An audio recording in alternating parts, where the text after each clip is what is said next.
അപ്പൊ കരീമേ സംഗതി നിങ്ങൾക്ക് മനസ്സിലായിട്ടുണ്ടാവും, ഞാനതിന് എതിർക്കണില്ല. അങ്ങനെയാണോ? ഓരോരുത്തർക്കും ഓരോ ഇതിനനുസരിച്ചാണ് മനസ്സിലാകുക.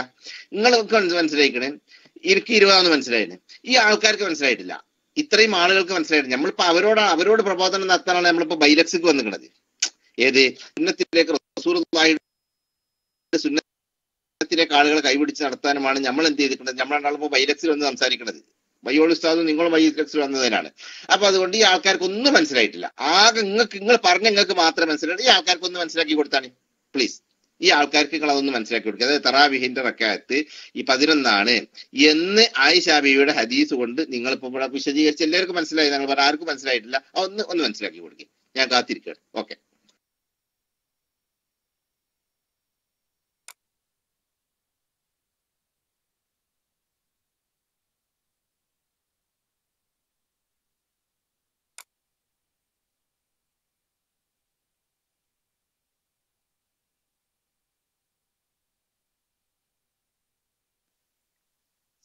അസ്സലാമു അലൈക്കും വറഹ്മത്തുള്ളാഹി. കേൾക്കുന്നുണ്ടോ? അത് കരീം എന്താ മൈക്ക് എടുക്കാത്തത്? കരീം പറയേണ്ടത് വിഷയം അത് തന്നെയാണ്. കാരണം നേരത്തെ പൊയ്യോട് ഉസ്താദ് പറഞ്ഞ്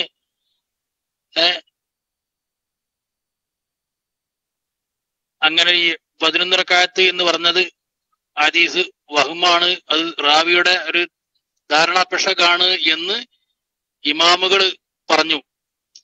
മുവത്തയുടെ വ്യാഖ്യാനമായ 4-ാം നൂറ്റാണ്ടില് 5-ാം നൂറ്റാണ്ടിലൊക്കെ കഴിഞ്ഞു പോയ ഹാഫിദ് ഇബ്നു അബ്ദുൽ ബറിനെ പോലെയുള്ളവർ മുവത്തന്റെ വ്യാഖ്യാനമാണ് അൽ ഇസ്തിദ്കാർ, അതിലൊക്കെ അത് വ്യാഖ്യാനിച്ചതാണ്.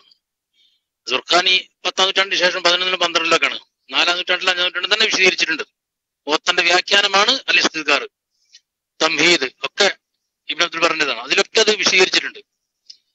അപ്പൊ അത് പറഞ്ഞപ്പോഴാണ് നമ്മുടെ കരീം സാഹിബ് പറഞ്ഞത്, എന്നാ നിങ്ങൾ ആയിഷ ബീവിന്റെ മാക്കാൻ എഴുതി ഫി റമദാന എന്ന് വല എന്നുള്ള പിന്നെ പറയാനും മടിച്ചുകൊണ്ട് പറഞ്ഞു ഇത് വഹമാണെന്ന് പറയാൻ പറ്റുമോ എന്ന്.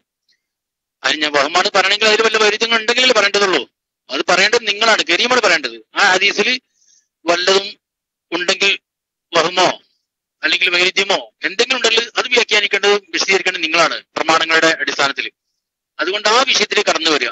അതാണ് നിങ്ങൾ പറഞ്ഞിരുന്നത്. പിന്നെ മയ്യോട് ഉസ്താദ് എന്തോ ആവശ്യത്തിന് പുറത്തു പോയപ്പോൾ ബാബാമരനോട് മൈക്കെടുക്കാൻ പറഞ്ഞപ്പോൾ എല്ലാം നിങ്ങൾ ഒന്ന് ഉരുട്ടിക്കൂട്ടി വിഷയം മാറ്റിയാണ്. അതും മക്ക മുശ്രിക്കുകളുടെ തൗഹീദ്. മക്ക മുശ്രിക്ക് എന്ന് പറഞ്ഞാൽ തന്നെ തൗഹീദ് നഷ്ടപ്പെട്ടവർ. പിന്നെ മക്ക മുശ്രിക്ക് എന്ന് പറയേണ്ടതില്ലല്ലോ. മക്ക മുശ്രിക്ക് എന്ന് പറഞ്ഞാൽ എന്താണ്? ഏകനായ അള്ളാഹുവിനെ വിശ്വസിക്കാത്ത, ബഹുദൈവങ്ങളിൽ വിശ്വസിക്കുന്ന, അള്ളാഹുവിൽ പങ്കു ചേർക്കുന്ന ആളുകളാണ്. പിന്നെ അവരുടെ തൗഹീദ് എന്നതിനെ കുറിച്ച് ചർച്ച ചെയ്യേണ്ടതില്ല. മുശ്രിക്കാണെന്ന് സമ്മതിച്ചാൽ പിന്നെ അതൊരു തൗഹീദ് ഉണ്ട് അവിടെ? ഇല്ലല്ലോ. അതുകൊണ്ട് തന്നെ ഈ വിഷയം മാക്കാന്ന് യസീദ് ഫി റമദാൻ നിങ്ങൾ ഹദീസ് ഓതി കുറച്ച് അല്പഭാഗം, അതിന്റെ അപ്പുറഭാഗം ഓതാൻ തുടങ്ങാൻ ഉദ്ദേശിച്ചപ്പോഴേക്കും നിങ്ങൾക്ക് പുരിവാരാകുമെന്ന് തോന്നിയത് കൊണ്ടായിരിക്കാം നിങ്ങൾ പിന്നെ അത് നിർത്തിവെച്ചത്. അതുകൊണ്ട് ആ ഹദീസിൽ ഞങ്ങൾ പറഞ്ഞ ഹദീസിനോട് വല്ല എതിരുമുണ്ടെങ്കിൽ അതും നമ്മളെ കരീം സാഹിബ് വിശദീകരിക്കുക. അത് നിങ്ങളുടെ ബാധ്യതയാണ്. ഞങ്ങൾ പറഞ്ഞ ഒരു ഹദീസിനോടും അത് എതിരില്ല എന്ന് ഞങ്ങൾക്ക് ഉറപ്പാണ്, ബോധ്യമുണ്ട്, ഞങ്ങളുടെ അടുത്ത് പ്രമാണമുണ്ട്. ഓക്കെ.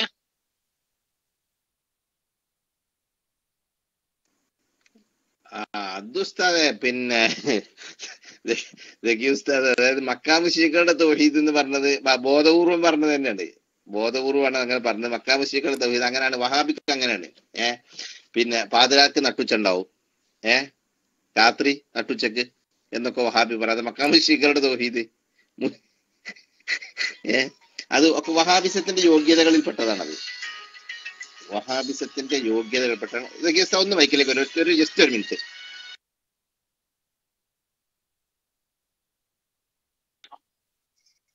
ഓക്കെ, ഇൻഷാ അല്ലാഹ് വന്നോളൂ. നമ്മളെ കോട്ടൂസ്താദ് താഴെ ഉണ്ട്. ഉസ്താദ് ഇങ്ങനെ കേട്ടിരിക്കണം, ആസ്വദിക്കുകയാണേ. എന്റെ സഫാത്ത് അങ്ങനെ കേട്ടാണ് ആസ്വദിക്കാൻ നിൽക്കാം. കോട്ടൂസ്താദ് ഒന്ന് മൈക്കിലേക്ക് വന്നാല് പ്രവർത്തകർക്കൊക്കെ ഒന്ന് ഊർജം ഒന്നുണ്ടാവും, ഒരു റാഹത്താവും. ഒന്ന് മൈക്കിലേക്ക് വന്നാല്, അല്ലെങ്കിൽ മുകളിലേക്ക് ഒന്ന് നിന്നാൽ മതി. എന്നാ വലിയ വലിയ മൗലവിമാരൊക്കെ വന്നാലും നമ്മളെ മസ്ബൂത്തൊക്കെ വന്ന് പോയതാണ്. ഏതായാലും ഇൻഷാ അല്ലാഹ് ബാബാമീർ എത്തും. അതിൽ കരീം പോയോ? കരീം ഒന്ന് ടെക്സ്റ്റിലെങ്കിലും പ്രതികരിക്കൂ. നിങ്ങൾ ചോദിച്ച ചോദ്യം ഞാൻ അതിന്റെ പ്രതികരണം കേൾക്കാൻ വേണ്ടി ഇങ്ങനെ കാതോർത്ത് നിൽക്കുമ്പോഴാണ് നിങ്ങൾ വേം മക്ക മുശ്രിക്കുകൾക്ക് ചാടിയത്. അതുകൊണ്ട് നിങ്ങൾ ആ ഹദീസ് തന്നെ, ആയിഷാവിന്റെ ഹദീസ് തന്നെ ഒന്ന് ചർച്ച ചെയ്താൽ നമുക്ക് കൊള്ളാമായിരുന്നു. മൈക്കൽ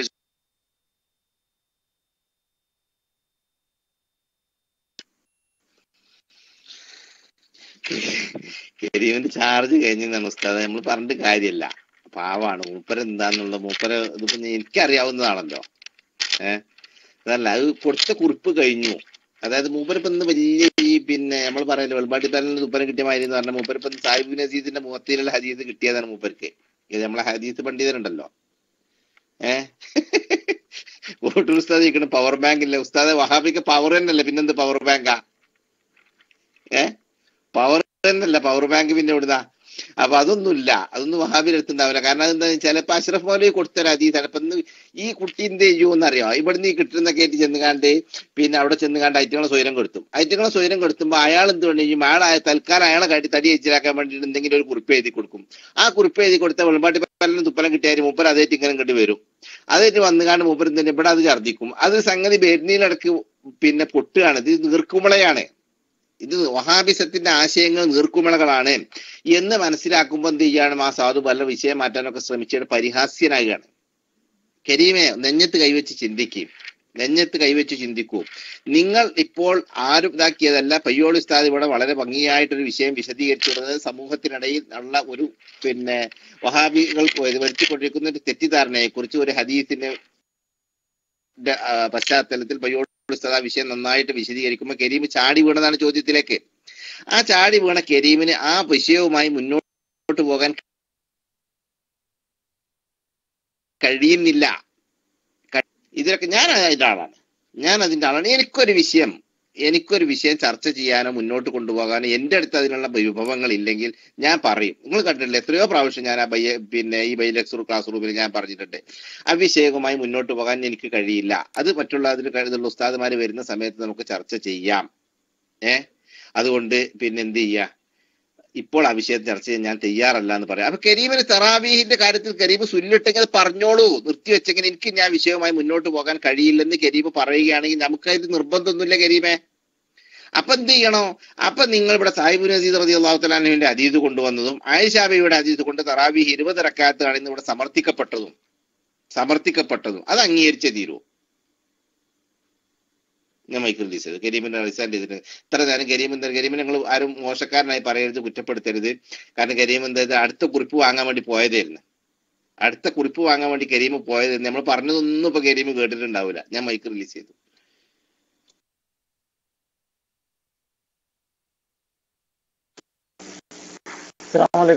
ഞാൻ ബാവ അമീറ, ഞാൻ റസൂൽ കരീം സല്ലല്ലാഹു അലൈഹി വസല്ലം തന്നെ ആയിഷ റളിയല്ലാഹു അൻഹ റിപ്പോർട്ട് ചെയ്ത ഹദീസ് പറഞ്ഞാണ് അബി സലമത്ത് ബിൻ അബ്ദുറഹ്മാൻ അന്നഹു സഅല ആയിഷ റളിയല്ലാഹു അൻഹ കൈഫ കാനത് സലാത്തു റസൂലുള്ളാഹി സ്വല്ലല്ലാഹു അലൈഹി വസല്ലം ഫി റമളാൻ قالت ما كان يزيد في رمضان ولا في غير على 11 ركعة.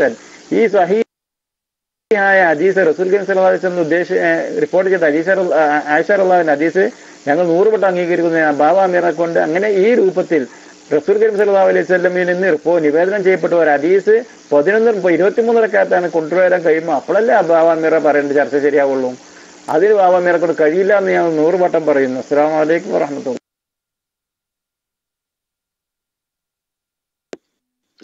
100 അല്ല 1000 വട്ടം പറഞ്ഞൂടെ? 100 അല്ല 1000 വട്ടം പറഞ്ഞൂടെ? ഞങ്ങളിപ്പോ നിങ്ങൾ തൊള്ളക്ക് സീര് വെക്കൊന്നുമില്ലല്ലോ. പക്ഷെ ഈ തൊള്ളക്ക് സീര് വെക്കുന്ന, ഈ വായക്ക് സീര് വെക്കപ്പെടുന്ന ഒരു ദിവസം ഉണ്ട്. അത് പിന്നെ പോകും. കാരണം അങ്ങനെയാണ് ഞാൻ നേരത്തെ പറഞ്ഞ ചാർജ് കഴിഞ്ഞതാണ്. തൊള്ളക്കല്ല ഈ വായക്ക് സീര് വെക്കപ്പെടുന്ന ഒരു ദിവസം ഉണ്ട്. അന്ന് ഈ ജാതി അഷ്റഫ് മൗലവി ഉണ്ടാവില്ല, ആരും ഉണ്ടാവില്ല. എന്ന് പറഞ്ഞല്ലോ.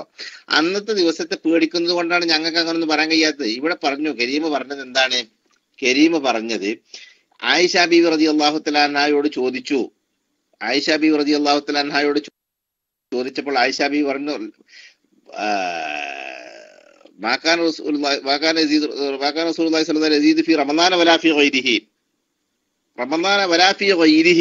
റമദാനിലോ അല്ലാത്തപ്പോഴോ റസൂലുള്ളാഹി സ്വല്ലല്ലാഹു അലൈഹി വസല്ലം തങ്ങൾ എന്ത് ചെയ്തിട്ടില്ല? അലാ 11 റക്അ. അപ്പൊ 11 റക്അത്തിനേക്കാളും 11 റക്അത്തിനേക്കാളും നബി സല്ലല്ലാഹു അലൈഹി വസല്ലം തങ്ങൾ അധികരിപ്പിച്ചിട്ടില്ല എന്ന് പറയുന്നത് റമദാനിലുള്ള ഒരു നിസ്കാരത്തെ കുറിച്ചല്ല. വലാഫി വൈദിഹി എന്ന ആയിഷ ബീവിയുടെ ആ വാക്കുകൊണ്ട് തന്നെ ഇപ്പൊ ഈ വലാഫി വൈദി എന്താ ചെയ്യ? റമദാനിലെ നിസ്കാരത്തെ കുറിച്ച് മാകാന യസീദു ഫി റമദാന വലാഫി വൈദിഹി അലാ 11 റക്അ എന്ന് പറയുന്ന, അപ്പൊ ഈ വലാഫി വൈദിഹി എന്താ ചെയ്യ? അപ്പൊ റമദാനിലും അല്ലാത്തപ്പോഴുള്ള നിസ്കാരത്തെ കുറിച്ചാണ്. ഇത് ആയിഷ ബീവിക്ക് അറിയാം. അതുകൊണ്ടാണ് ബീവി ആയിഷ റളിയല്ലാഹു അൻഹ, ആയിഷ ബീവിയുടെ വഫാത്ത് എപ്പോഴാ? സയ്യിദുന ഉമർ ഫാറൂഖ് റളിയല്ലാഹു തആല അൻഹുവിന്റെ വഫാത്തിന്റെ ശേഷമല്ലേ? നമുക്കറിയാം ബഹുമാനപ്പെട്ട സയ്യിദുന ഉമർ ഫാറൂഖ് റളിയല്ലാഹു തആല അൻഹുവിന്റെ ഖിലാഫത്തിന്റെ അവസാന നാളുകളിൽ ബഹുമാനപ്പെട്ട ഉമർ ഖത്താബ് റളിയല്ലാഹു തആല അൻഹുവിന് കുത്തേറ്റു, ഷഹീദായി. ഷഹീദാകാൻ കിടക്കുന്ന വഫാത്തിനടുത്ത് കിടക്കുന്ന സമയത്ത് ബഹുമാനപ്പെട്ട ഉമർ ഖത്താബ് റളിയല്ലാഹു തആല അൻഹു സയ്യിദുന റസൂലുള്ളാഹി സ്വല്ലല്ലാഹു അലൈഹി വസല്ലം തങ്ങളും സിദ്ദീഖുൽ അക്ബർ റളിയല്ലാഹു തആല അൻഹുവും മറവിട്ട് കിടക്കുന്ന ആയിഷ ബീവിയുടെ വീടാകുന്ന നബി സല്ലല്ലാഹു അലൈഹി വസല്ലം തങ്ങളുടെ അന്ത്യവിശ്രമം ഹുജ്റ ഷരീഫ്. ആ ഹുജ്റ ഷരീഫിൽ ബാക്കിയുള്ള ഒരു ഖബറിന്റെ സ്ഥലം തനിക്ക് അനുവദിക്കുമോ എന്ന് ഉമർ ഖത്താബ് റളിയല്ലാഹു തആല അൻഹു ആയിഷ ബീവി റളിയല്ലാഹു തആല അൻഹയോട് സമ്മതം ചോദിച്ച് സ്ഥലം വാങ്ങിയിട്ട് അവിടെയാണല്ലോ ഉമർ ഖത്താബ് തങ്ങൾ കിടക്കുന്നത്. അപ്പൊ ഉമർ ഖത്താബ് തങ്ങളുടെ ഭരണകാലഘട്ടത്തിൽ ബീവി ആയിഷ റളിയല്ലാഹു തആല അൻഹ ജീവിച്ചിരിപ്പുണ്ട്. എവിടെ? മദീന പള്ളിയുടെ ചെരുവിൽ, മദീന പള്ളിയുടെ ഒരു വെളിപ്പാട് അകലെ ആയിഷ ബീവി ജീവിച്ചിരിപ്പുണ്ട്. ആ ആയിഷ ബീവി ജീവിച്ചിരിക്കെ ആയിഷ ബീവിയുടെ സാന്നിധ്യത്തിലാണ് ഉമർ ഖത്താബ് റളിയല്ലാഹു തആല അൻഹു എന്ത് ചെയ്യുന്നത്? മദീന പള്ളിയിൽ തമീമുദ്ദാരി റളിയല്ലാഹു തആല അൻഹുവിനെയും ഉബയ്യ് ഇബ്നു കഅബ് റളിയല്ലാഹു തആല അൻഹുവിനെയും ഇമാമുകളാക്കി നിശ്ചയിച്ചുകൊണ്ട് മദീന പള്ളിയിൽ 20 റക്അത്ത് തറാവീഹ് നിസ്കരിക്കുന്നു. എന്നിട്ട് ബീബി ആയിഷ റളിയല്ലാഹു തആല അൻഹ അതിനെ എതിർത്തില്ല. ഏത് ആയിഷ? ഈ പെണ്ണിനെ നോക്കി നിങ്ങൾ അള്ളാഹുവിന്റെ ദീൻ പഠിച്ചോ എന്ന് അള്ളാഹുവിന്റെ റസൂൽ സർട്ടിഫൈ ചെയ്ത ആയിഷ റളിയല്ലാഹു തആല അൻഹ. അപ്പൊ ആയിഷ റളിയല്ലാഹു തആല അൻഹക്ക് ആയിഷ റളിയല്ലാഹു തആല 11 റക്അത്ത് എന്ന് പറയുന്ന ഹദീസ് റിപ്പോർട്ട് ചെയ്ത ആയിഷ ബീവി ഉമർ ഖത്താബ് തങ്ങൾ ദീനിൽ ഒരു കരിഞ്ചന്ത നടപ്പിലാക്കിയിട്ട് അതിനോട് മൗനം പാലിച്ചു എന്നാണോ ബീവി ആയിഷ റളിയല്ലാഹു തആല അൻഹയെ കുറിച്ച് നമ്മൾ ചിന്തിക്കേണ്ടത്? മഅദല്ലാഹ്. അങ്ങനെ നമുക്ക് ചിന്തിക്കാൻ പറ്റുമോ? അപ്പൊ ആയിഷ ബീവിക്ക് അറിയാം ഇത് റസൂലുള്ളാഹി സ്വല്ലല്ലാഹു അലൈഹി വസല്ലം തങ്ങളുടെ നിസ്കാരത്തെ കുറിച്ച് ചോദിച്ചപ്പോൾ ഞാൻ പറഞ്ഞത് തറാവീഹിനെ കുറിച്ചല്ല. ഇത് ആയിഷ ബീവിക്ക് നന്നായിട്ട് അറിയാം. അതുകൊണ്ട് ആയിഷ ബീവി അതിനെ എതിർത്തില്ല. ഈ വിഷയമാണ് പയ്യോളി ഉസ്താദ് ഇവിടെ സംസാരിച്ചത്. അപ്പൊ കരീമിന് എന്ത് ചെയ്തു? കരീമിന് അതില് ചാർജ് കഴിഞ്ഞപ്പോ കരീം എന്ത് ചെയ്തു? പിന്നെ ഞാൻ സമർത്ഥിച്ചിട്ടുണ്ട്, ബാവാക്ക് സമർത്ഥിക്കാൻ കഴിയില്ല. അതങ്ങനെ 1000 വട്ടം പറയാ, അതിന് കുഴപ്പമൊന്നുമില്ല. അത് ഓരോരുത്തരുടെ സൗകര്യമാണ്. പക്ഷെ എന്ത് ചെയ്യണം എന്ന് വെച്ചിട്ടുണ്ടെങ്കിൽ ഇതൊക്കെ ഇപ്പോൾ പറയേണ്ടത് ഇങ്ങനെ പൊതുജനങ്ങളുടെ ഇടയിൽ വന്നിട്ടല്ല. നമ്മൾ ചെല്ലും ചെലവും കൊടുക്കേണ്ട പെരിയിലുണ്ടല്ലോ, നമ്മൾ പറഞ്ഞതൊക്കെ കേൾക്കാനുള്ള ആൾക്കാരുണ്ടല്ലോ. അത്ര ഇപ്പൊ ഞാൻ പറഞ്ഞോളൂ, പേരും കൂട്ടൊന്നും ഇപ്പൊ ഞാൻ പറയണില്ല. അപ്പൊ അവരെടുത്ത് ചെന്നിട്ട് പറയാ ഞാൻ സമർത്ഥിച്ചിക്കണേ, എനിക്ക് മനസ്സിലായിക്കണെന്ന് അറിയാം. അപ്പൊ ഓളിപ്പോ എന്ത് ചെയ്യും? ആയിക്കോട്ടെ എന്നറിയും. പറഞ്ഞ് ഭയമൊരു ഗുരുമാര് വേണ്ടെന്ന് എഴുതിയിട്ട് അത്രേ ഉള്ളൂ, സാരല്ല. പിന്നെ അല്ല ഉസ്താദ്, അത് ഇന്ന് ഇനി കാണൂല. ഞാൻ മൈക്ക് റിലീസ് ചെയ്ത് ബഹുമാനപ്പെട്ട കോട്ടൂർ ഉസ്താദ് പിന്നെ ഡെസ്കിൽ ഉണ്ടെങ്കിൽ ഉസ്താദ് വരും ഇൻഷാ അല്ലാഹ്. ഞാന് കോട്ടൂർ ഉസ്താദൊന്നും പിന്നെ മോട്ടറിനെ കൊല്ലാൻ ഇരുമ്പോലൊക്കെ എടുക്കണ്ടെന്ന് എഴുതി. കോട്ടൂർ ഉസ്താദിന്റെ സാന്നിധ്യം കുറച്ച് നേരത്തെ ടെസ്റ്റിൽ നമ്മൾ മനസ്സിലാക്കുന്നുണ്ട്. പക്ഷെ ഞാൻ കരീമിനോട് വിട്ടാൽ കോട്ടൂർ ഉസ്താദിനെ വരുത്തണ്ടെന്ന് എഴുതിയിട്ട് മോട്ടറിനെ കൊല്ലാൻ ഇരുമ്പോലൊക്കെ എടുക്കണ്ടല്ലോ, അത് നമ്മൾ ചെറിയനോട് കൈകാര്യം ചെയ്താൽ മതി എന്ന് കരുതിയിട്ട് ഉസ്താദിനെ ക്ഷണിക്കാതിരുന്നാണ്. ബഹുമാനപ്പെട്ട ഉസ്താദ് അതുപോലെ തന്നെ സക്കീർ ഉസ്താദൊക്കെ ഉണ്ട്. ബഹുമാനപ്പെട്ട പയ്യോൾ ഉസ്താദും 5 മിനിറ്റ് സമയം നേരത്തെ ചോദിച്ചു പോയതാണ്. ഉസ്താദും തിരിച്ചു വന്നിട്ടുണ്ടാകുമെന്ന് പ്രതീക്ഷിക്കുന്നു. ഞാൻ മൈക്ക് റിലീസ് ചെയ്യുകയാണ്. ഇൻഷാ അല്ലാഹ് നമ്മുടെ മറ്റുള്ള ആളുകൾക്ക് ഇത്തരം വിഷയങ്ങളെ കുറിച്ച് പിന്നെ തറാവീഹ് ആകട്ടെ മറ്റുള്ള വിഷയങ്ങൾ ചർച്ച സംശയമുള്ള ആളുകൾക്ക് വരാം. അല്ലെങ്കിൽ നമ്മുടെ പ്രവർത്തകന്മാർക്കും സുന്നികൾക്ക് തന്നെ. കാരണം നമ്മൾ എപ്പോഴും ഇത്തരം വിഷയങ്ങളെ കുറിച്ച് ചോദിച്ച് പഠിക്കാൻ നമ്മൾ തയ്യാറാകണം. ഇത് ഇത്തരം വിഷയങ്ങൾ പലപ്പോഴും കാരണം നമ്മൾക്കൊക്കെ വ്യവസ്ഥാപിതമായ രീതിയിൽ മതം പഠിക്കാനോ അല്ലെങ്കിൽ ഇതിന്റെ കാര്യങ്ങളെ കുറിച്ച് വളരെ വിശദമായി അറിയാനും അത് പഠിക്കാനും രേഖപ്പെടുത്താനും എന്നുള്ള അവസരം നമുക്ക് കിട്ടിയില്ല. നമ്മൾ ജീവിതത്തിന്റെ ചുറ്റുപാടുകളുമായി ഇറങ്ങി തിരിച്ചപ്പോൾ നമുക്ക് അങ്ങനെ അപ്പൊ അത്തരം വിഷയങ്ങൾ നമുക്ക് പലപ്പോഴും നമ്മൾ മറ്റുള്ള പല ആളുകളിൽ നിന്നും പല സാഹചര്യങ്ങളിലും ഇത്തരം ജൽപ്പനങ്ങൾ നേരിടേണ്ടി വരുന്നവരാണ്. നിത്യജീവിതത്തിൽ നമ്മൾ പലപ്പോഴും ഇത്തരം ജൽപ്പനങ്ങൾ നേരിടേണ്ടി വരുന്നവരാണ്. അവിടെ വെച്ച് നമ്മൾ നിരായുധരാകാൻ പാടില്ല. ഇപ്പൊ ഉദാഹരണം പറഞ്ഞപ്പോ സാഹിബ് യസീദ് റളിയല്ലാഹു തആല അൻഹുവിന്റെ ഹദീസ് ഇമാം മാലിക് റളിയല്ലാഹു തആല അൻഹുവിന്റെ മുവത്തയിൽ പറഞ്ഞ ഹദീസിനെ കുറിച്ച് ഇവിടെ പറഞ്ഞു. ആ ഹദീസിനെ കുറിച്ച് ഇവിടെ കരീം പറഞ്ഞപ്പോൾ പയ്യോൾ ഉസ്താദ് ഉടനെ തന്നെ ഇമാം ദുർഖാനിയുടെ വിശദീകരണം പറഞ്ഞു. ഉടനെ തന്നെ ബഹുമാനപ്പെട്ട സക്കി ഉസ്താദ് ഇമാം അബ്ദുൽ ബർ ഇസ്രായേൽ 5-ാം നൂറ്റാണ്ടിൽ ജീവിച്ച 4-ാം നൂറ്റാണ്ടിലും 5-ാം നൂറ്റാണ്ടിലുമായി ജീവിച്ച ബഹുമാനപ്പെട്ട പിന്നെ ഇമാം അബ്ദുൽ ബർ റഹ്മത്തുള്ളാഹിയുടെ ഉദ്ധരണി പറഞ്ഞു. ആ ഹദീസ് എവിടെ കേട്ടാലും നമുക്ക് എന്ത് പണി ചെയ്യാം? ഇങ്ങനെ ഒരു ഹദീസ് സാഹിബ് ഇബ്നു യസീദിന്റെ റിപ്പോർട്ട് ഇങ്ങനെ ഹദീസ് വന്നാൽ ഉടനെ തന്നെ നമുക്കതിന് മറുപടി പറയാൻ കഴിയും. അപ്പൊ അങ്ങനെ നമുക്ക് ധാരാളം സംശയങ്ങളും കാര്യങ്ങളും ഒക്കെ നമുക്ക് നിവർത്തിക്കാൻ കൂടിയ പറ്റിയ അവസരങ്ങളാണ്. ഇതുപോലൊക്കെ ഉസ്താദുമാരെ ഒഴിഞ്ഞു കിട്ടുമ്പോൾ നമ്മളത് ഉപയോഗപ്പെടുത്താൻ നമ്മുടെ പ്രവർത്തകന്മാർ തയ്യാറാകണമെന്ന് കൂടി ഓർമ്മപ്പെടുത്തി ഞാൻ മൈക്ക് റിലീസ് ചെയ്യാണ്. ദുആ വസിയത്തോടെ അസ്സലാമു അലൈക്കും.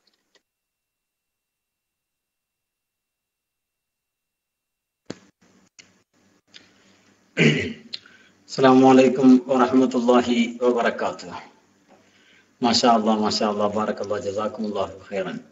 അപ്പോ പ്രിയപ്പെട്ട സുഹൃത്തുക്കളെ, അപ്പൊ തറാവീഹിന്റെ കാര്യം ഇപ്പൊ ഏകദേശം തീരുമാനമായി. നമ്മളെ മറ്റേ മൂപ്പര് പോയി എന്നാണ് അല്ലേ? മൂപ്പര് നമ്മളെ കരീംക പോയില്ലേ? AT കരീം പോയില്ലേ? ആ, മൂപ്പര് പോയി. അപ്പോ കാര്യം മനസ്സിലായി. ഇപ്പൊ എന്ത് ഈ 11 റക്അത്തിന്റെ തെളിവായിട്ട് ഇവർ കൊണ്ടുവരുന്ന ഹദീസിന്റെ അവസ്ഥ ഇതാണ്. ഏത് മാക്കാന യസീദു നമ്മൾ ആദ്യം തന്നെ വിശദീകരിച്ച ഹദീസാണ്. എന്താണ് മാക്കാന യസീദു ഫി റമദാന എന്നുള്ള ഹദീസിലുള്ള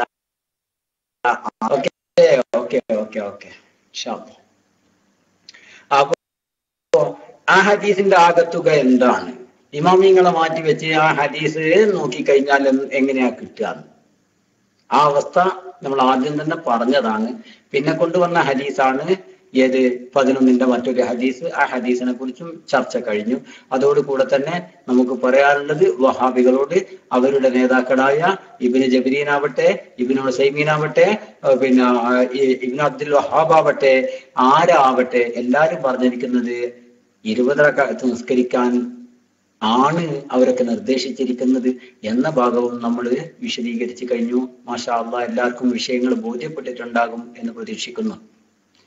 ഇനി ആർക്കെങ്കിലും ആ വിഷയത്തിലോ അല്ലെങ്കിൽ മറ്റുള്ള വിഷയങ്ങളിലോ സംശയം ഉണ്ടെങ്കിൽ വിഷയങ്ങളായിട്ട് മുന്നോട്ടേക്ക് വരാം. വിഷയങ്ങൾ ആർക്കെങ്കിലും സംശയം മറ്റേത് വിഷയമായാലും വേണ്ടില്ല, ചർച്ച നടക്കട്ടെ, വന്നോളൂ, ചോദിച്ചോളൂ. പിന്നെ നല്ല നല്ല രസകരമായ ഒരുപാട് ചോദ്യങ്ങൾ ചോദിക്കാനുണ്ടല്ലോ കാലികമായ വിഷയങ്ങളെ കുറിച്ചൊക്കെ തന്നെ. ഇന്നലെ നമ്മളിവിടെ ചർച്ച ചെയ്തിരുന്ന ഒരു വിഷയം ഇല്ലേ? ഇന്നലെ നമ്മള് ഒരു വിഷയം ഇവിടെ ചർച്ച ചെയ്തിരുന്നു, ഏത് സംബന്ധമായിട്ടും 100 സംബന്ധമായിട്ടും. അതിന് എതിരെ ശ്രദ്ധിക്കണം, എല്ലാവരും ശ്രദ്ധിക്കേണ്ട ഒരുപാട് പോയിന്റുകൾ ഉണ്ട്, ഒരുപാട് വിഷയങ്ങളും ഉണ്ട്. ശ്രദ്ധിക്കുക. എല്ലാവരും കേൾക്കുന്നുണ്ട്? എന്റെ ശബ്ദം കേൾക്കുന്നുണ്ട്? എന്റെ ശബ്ദം കേൾക്കുന്നവർക്കൊന്ന് പ്രതികരിക്കും. ബഹുമാനപ്പെട്ട AP ഉസ്താദ് അല്ലാഹു തആല അവിടുത്തേക്ക് ദീർഘായുസ് പ്രദാനം ചെയ്യുമാറാവട്ടെ. ബഹുമാനപ്പെട്ടവരുടെ 25 വർഷങ്ങൾക്ക് മുമ്പുള്ള ഒരു ക്ലിപ്പ് എന്ന് പറഞ്ഞിട്ട്, അല്ലാഹു ആലം വർഷമൊന്നും എനിക്കറിയില്ല, 25 വർഷങ്ങൾക്ക് മുമ്പ് എന്ന് പറഞ്ഞിട്ടുള്ള ഒരു ക്ലിപ്പ് ആര് നമ്മുടെ ഖലീഫ പ്ലേ ചെയ്യിപ്പിച്ചിരുന്നു. എന്താ ക്ലിപ്പിലുള്ളത്? എന്തിനടോ നീ അത് നിഷേധിക്കുന്നത്? നബി സല്ലല്ലാഹു അലൈഹി വസല്ലമ തങ്ങൾക്ക് ളില്ല എന്ന വാദം നീ എന്തിനടോ നിഷേധിക്കുന്നത്? കത്തിജ്വലിക്കുന്ന സൂര്യന് നിഴലുണ്ടാകുമോ?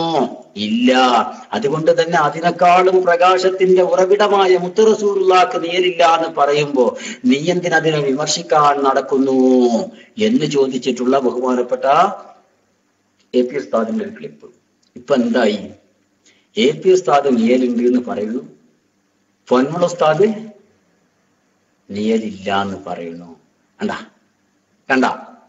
കണ്ട പയ്യോളി നിഴലുണ്ട് എന്ന് പറയുന്നു, വേറൊരാള് നിഴലില്ല എന്ന് പറയുന്നു. സത്യത്തില് എല്ലാം ആലോചിക്കായിട്ടല്ലേ, ഈ വിവരക്കേട് ചിന്തിക്കാഞ്ഞിട്ടല്ലേ? ഇവിടെ ആരാ റസൂലുള്ളാഹിക്ക് നിഴലുണ്ട് എന്ന് പറയണത്? ഒരാളും പറയുന്നില്ല. നബി സല്ലല്ലാഹു അലൈഹി വസല്ലമ തങ്ങൾ സിറാജും മുനീറാൻ. നബി സല്ലല്ലാഹു അലൈഹി വസല്ലമ തങ്ങൾ സിറാജും മുനീറാൻ, കത്തിജ്വലിക്കുന്ന വിളക്കാണ് മുത്ത് റസൂലുള്ളാഹി സ്വല്ലല്ലാഹു അലൈഹി വസല്ലം. മനസ്സിലായില്ലേ? അതിന് നിഴലില്ല എന്ന് തന്നെ എല്ലാരും പറയണത്. ആരും നിഴലുണ്ട് എന്ന് വാദിക്കണമില്ല. നിഴലുണ്ട് എന്നൊരു വാദം ഒരാൾക്കും ഇല്ല. പിന്നെ ഇല്ലാത്തൊരു വാദം ഉണ്ടാക്കുകയാണ്. പിന്നെ ആ നിഴല് ഇല്ല എന്നതിനുള്ള കാരണം ഇമാമിങ്ങൾ പറഞ്ഞു ഇല്ലേ? സക്കീർ ഉസ്താദ് അങ്ങനെ തന്നെ അല്ലേ? നിഴലില്ല അള്ളാന്റെ റസൂലിന്. അതിന് AP ഉസ്താദും പറഞ്ഞ കാരണം എന്താണ്? AP ഉസ്താദും പറഞ്ഞ കാരണം എന്താണ്? ലിഅന്നഹു കാന നൂറൻ. ഇന്നലെ നമ്മൾ പറഞ്ഞ വിഷയമാണ് അല്ലേ? 25 കൊല്ലം മുമ്പ് ഉസ്താദ് പ്രസംഗിച്ച പ്രസംഗത്തിലും ഉള്ളതെന്താ? ലിഅന്നഹു കാന നൂറൻ. നബി സല്ലല്ലാഹു അലൈഹി വസല്ലമ തങ്ങൾ നൂറാണ്. അതുകൊണ്ട് നബി സല്ലല്ലാഹു അലൈഹി വസല്ലമ തങ്ങൾക്ക് ദില്ലില്ല. അപ്പൊ നൂറായ കാരണം കൊണ്ടാണ് ദില്ലില്ലാത്തത്. ഇനി നൂറ് നബി സല്ലല്ലാഹു അലൈഹി വസല്ലമ തങ്ങളിൽ നിന്ന് എപ്പോഴെങ്കിലും വെളിവാവാത്ത അവസ്ഥയുണ്ടോ? അപ്പോൾ ദില്ല് വെളിവായാൽ അതിന് എതിർപ്പില്ല. ഈ പറഞ്ഞതിലൊന്നും ഇമാമിങ്ങൾ പറഞ്ഞെടുത്തോ, അല്ലെങ്കിൽ എ പി ഉസ്താദ് പറഞ്ഞെടുത്തോ, പൊന്മൾ ഉസ്താദ് പറഞ്ഞെടുത്തോ, പേരോട് ഉസ്താദ് പറഞ്ഞെടുത്തോ, ഒരു വൈരുദ്ധ്യം അവിടെ ഇല്ല. കാരണം ദില്ല് നബി സല്ലല്ലാഹു അലൈഹി വസല്ലമ തങ്ങൾ നൂറാണ് എന്ന കാരണം കൊണ്ടാണ് ഇല്ലാതിരിക്കുന്നത്. ദില്ല് ഇല്ലാതിരിക്കുന്നത് നബി സല്ലല്ലാഹു അലൈഹി വസല്ലമ തങ്ങൾ നൂറ് ആണ് എന്ന കാരണം കൊണ്ടാണ്. ആ ഇല്ലത്ത് എവിടെ എപ്പോൾ ഇല്ലാതിരിക്കുന്നുവോ, എപ്പോൾ ആ ഇല്ലത്ത് വെളിവാവാതിരിക്കുന്നുവോ, അപ്പോൾ അതിന്റെ മഅലൂൽ അഥവാ ദില്ലില്ലായ്മ എന്നുള്ള മഅലൂലും വെളിവാകാതിരിക്കും.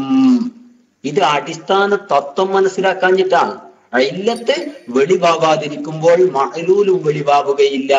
ഇല്ലത്ത് എവിടെയൊക്കെ വെളിവാകുന്നുവോ അവിടെയൊക്കെ മഅലൂലും വെളിവാകുന്നതാണ്.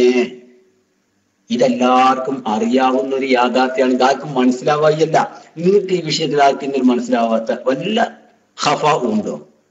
അല്ല, ഞാനിപ്പോ അറിയാഞ്ഞിട്ട് ചോദിക്കാം. നിങ്ങൾക്ക് ആർക്കെങ്കിലും ഈ വിഷയത്തിൽ ആർക്കെങ്കിലും ഇത്തിരിയെങ്കിലും വല്ല ഖഫാവും നിലനിൽക്കുന്നുണ്ടോ?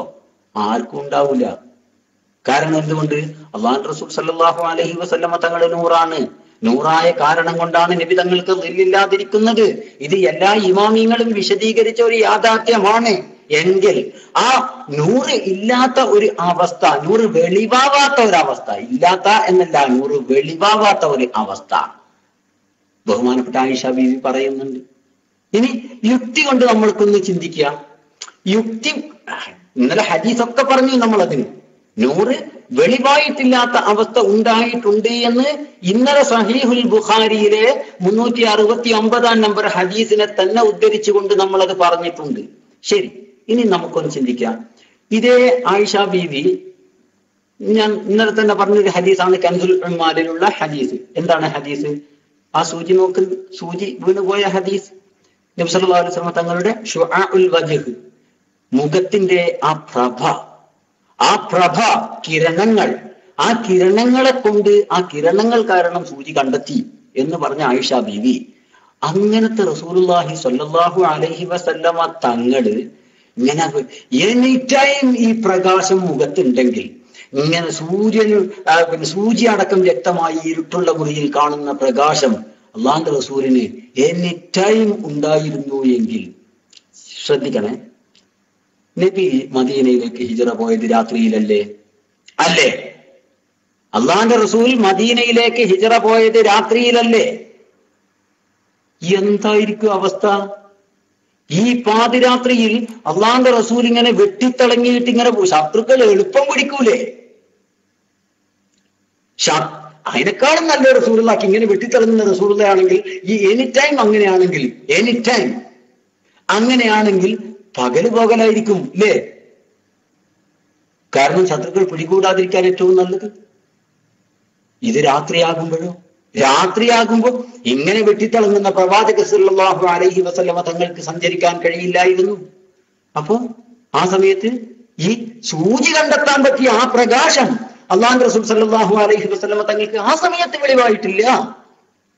അങ്ങനെ വെളിവായാൽ പിന്നെ അതിലെന്ത് അർത്ഥമുണ്ട് രാത്രി പോകുന്നതിൽ? മക്കയിൽ നിന്ന് മദീനയിലേക്ക് രാത്രി പോകുന്നിടത്ത് എന്തർത്ഥം പിന്നെ ഉണ്ടാവുക? ഇല്ല. ഇതാർക്കാ തിരിയാത്തത്? തിരിയാഞ്ഞിട്ടല്ല ഇതൊന്നും മനസ്സിലാവുകയല്ല. കുറെ ജാഹിലീങ്ങളുണ്ട്, അവർക്ക് തിരിയൂല. പക്ഷെ തിരിയുന്നവർക്ക് ഇത് മുണ്ടാൻ വയ്യ. ഇതാണ് ഇവിടെയുള്ള കുഴപ്പം. ഇവിടെയുള്ള കുഴപ്പം എന്താന്ന് വെച്ചാൽ, തിരിയണ കുറച്ച് ആളുകളെങ്കിലും ഉണ്ട്, അവർക്ക് ഈ വിഷയം മുണ്ടാൻ വയ്യ. കാരണം മുണ്ടിയാല് കുറച്ച് കുഞ്ഞാടുകൾ ഉണ്ടാക്കി വെച്ച കുറച്ച് ഉസൂലുകളുണ്ട്, ആ ഉസൂല് പൊളിഞ്ഞു പോകും. കുറച്ച് നേതാക്കളുണ്ട്, നേതാക്കന്മാർ കുറച്ച് ആൾക്കാർ മനസ്സിലാകുന്നവരുണ്ട്. അവര് പ്രതികരിച്ചു കഴിഞ്ഞാൽ, അവർക്ക് ഈ യാഥാർത്ഥ്യം പറഞ്ഞു കഴിഞ്ഞാൽ, ഇവിടെ കുറച്ച് പിന്നെ ആ കുഞ്ഞാടുകളുണ്ട്, അവര് ഓൾറെഡി കുറച്ച് ഇസ്തിലാഹുകളൊക്കെ പാസ്സാക്കിയിട്ടുണ്ട്, അടിസ്ഥാന തത്വങ്ങള് അവർ പാസ്സാക്കിയിട്ടുണ്ട്. ആ അടിസ്ഥാന തത്വങ്ങൾക്ക് പിന്നെ നിലനിൽപ്പുണ്ടാവില്ല. ഈ ഒരു ഭയമാണ് വലിയ ആളുകളെ സംബന്ധിച്ച് ഇത് തുറന്നു പറയാനുള്ള വിഷമം. അതേ സ്ഥാനത്ത് കുഞ്ഞാടുകൾ ഇങ്ങനെ വേർക്കാനുള്ള കാര്യവും, കുഞ്ഞാടുകൾ ഇങ്ങനെ കിടന്ന് വേർക്കുന്നത് ആ ഒരു കാരണം കൊണ്ടാണ്. ഇവിടെ ആരും ആർക്കും എതിരെ പറഞ്ഞിട്ടില്ല. AP ഉസ്താദ് 25 വർഷം മുമ്പ് എന്താണോ പറഞ്ഞത് അത് തന്നെയാണ്. ഞാൻ ചോദിക്കട്ടെ, അള്ളാഹു റസൂലിന്റെ നൂറാനിയത്ത് നിഷേധിച്ചു. ആരാ നിഷേധിച്ചത്? ആരാ നിഷേധിച്ചത്? പറയണം. റസൂലുള്ളാഹി സ്വല്ലല്ലാഹു അലൈഹി വസല്ലമ തങ്ങളോട് ജാബിർ റളിയല്ലാഹു തആല അൻഹു ചോദിക്കുകയാണ്, എന്ത്? ആദ്യമായി സൃഷ്ടിക്കപ്പെട്ട വസ്തു ഏതാണ്? അപ്പൊ നബി എന്താ പറഞ്ഞത്? നൂറു നബിയിക യാ ജാബിറു, ജാബിറേ, അള്ളാഹിന്റെ റസൂൽ നിന്റെ റസൂലിന്റെ നൂറാണ് മോനെ. കണ്ടാ, ഈ ഹദീസ് അലവി സഖാഫി ഉസ്താദ് കാലങ്ങളോളം, ഉസ്താദിൻ ഒരു ഉദാഹരണം പറഞ്ഞതാണ് ഞാൻ, കാലങ്ങളോളം സ്റ്റേജുകളിൽ മുഴുവനും അള്ളാന്റെ റസൂൽ സല്ലല്ലാഹു അലൈഹി വസല്ലമ തങ്ങളുടെ നൂറാണ് അവ്വലു മാ ഖുലിഖ, ആദ്യത്തെ സൃഷ്ടി എന്ന് സമർത്ഥിക്കാൻ ഇല്ലേ മുസന്നഫ് അബ്ദുർ റസാഖിൽ നിന്നുള്ള ഈ ഹദീസ് രേഖ എത്ര തവണ ഉദ്ധരിച്ചിട്ടുണ്ട്? എന്നിട്ട് മുഖത്ത് നോക്കി കളവ് പറയാ അള്ളാന്റെ റസൂലിന്റെ നൂറാനിയത്ത് നിഷേധിച്ചു. പച്ചപ്പൊള്ളി പറയാം നൂറാനിയത്ത് നിഷേധിച്ചു ഇല്ലേ? എന്നിട്ട് ഒരു കോട്ടി മാട്ടിൽ കണ്ടില്ല നിങ്ങള്? ബഹുമാനപ്പെട്ട AP ഉസ്താദിന്റെ ഒരു കിതാബ് എടുത്തിക്കാം. AP ഉസ്താദിന്റെ ഒരു കിതാബ് ഏതായിരുന്നു? AP ഉസ്താദിന്റെ ഓർമ്മ ഉണ്ടാ? എന്താണ്? IMM റോം മുഫ്തി. ഓഹോ, ഏതായാലും അത് നന്നായി, മാഷാ അല്ലാഹ്.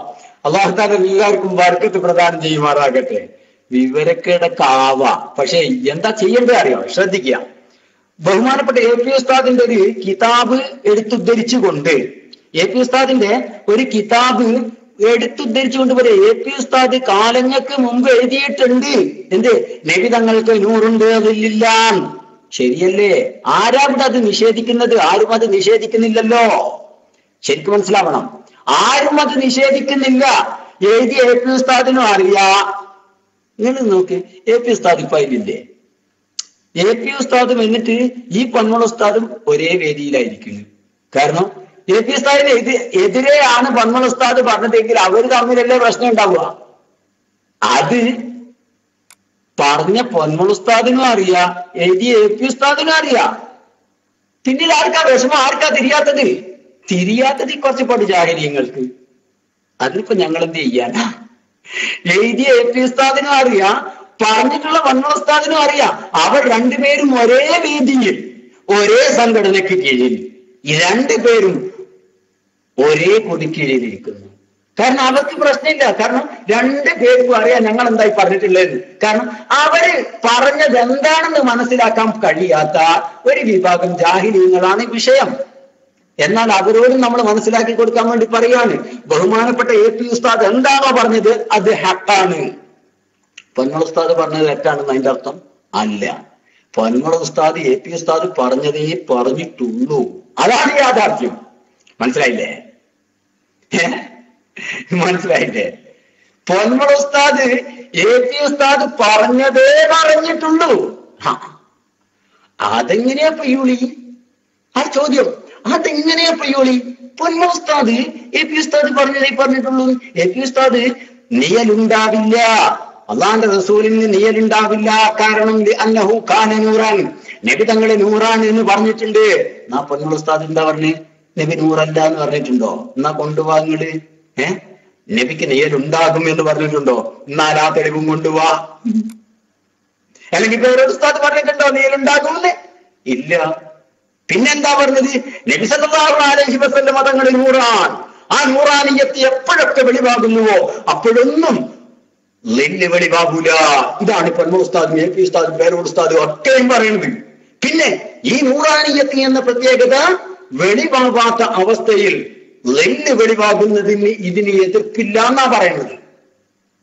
മനസ്സിലായില്ലേ? നൂറാനിയത്ത് എപ്പോഴൊക്കെ വെളിവാകുന്നുവോ അപ്പോഴൊന്നും ളില്ല് എന്നത് നബി സല്ലല്ലാഹു അലൈഹി വസല്ലമ തങ്ങൾക്ക് കാണപ്പെടൂല. എത്ര മട്ടാണിത്! ഇത് മനസ്സിലാക്കാൻ എന്താ പ്രശ്നം?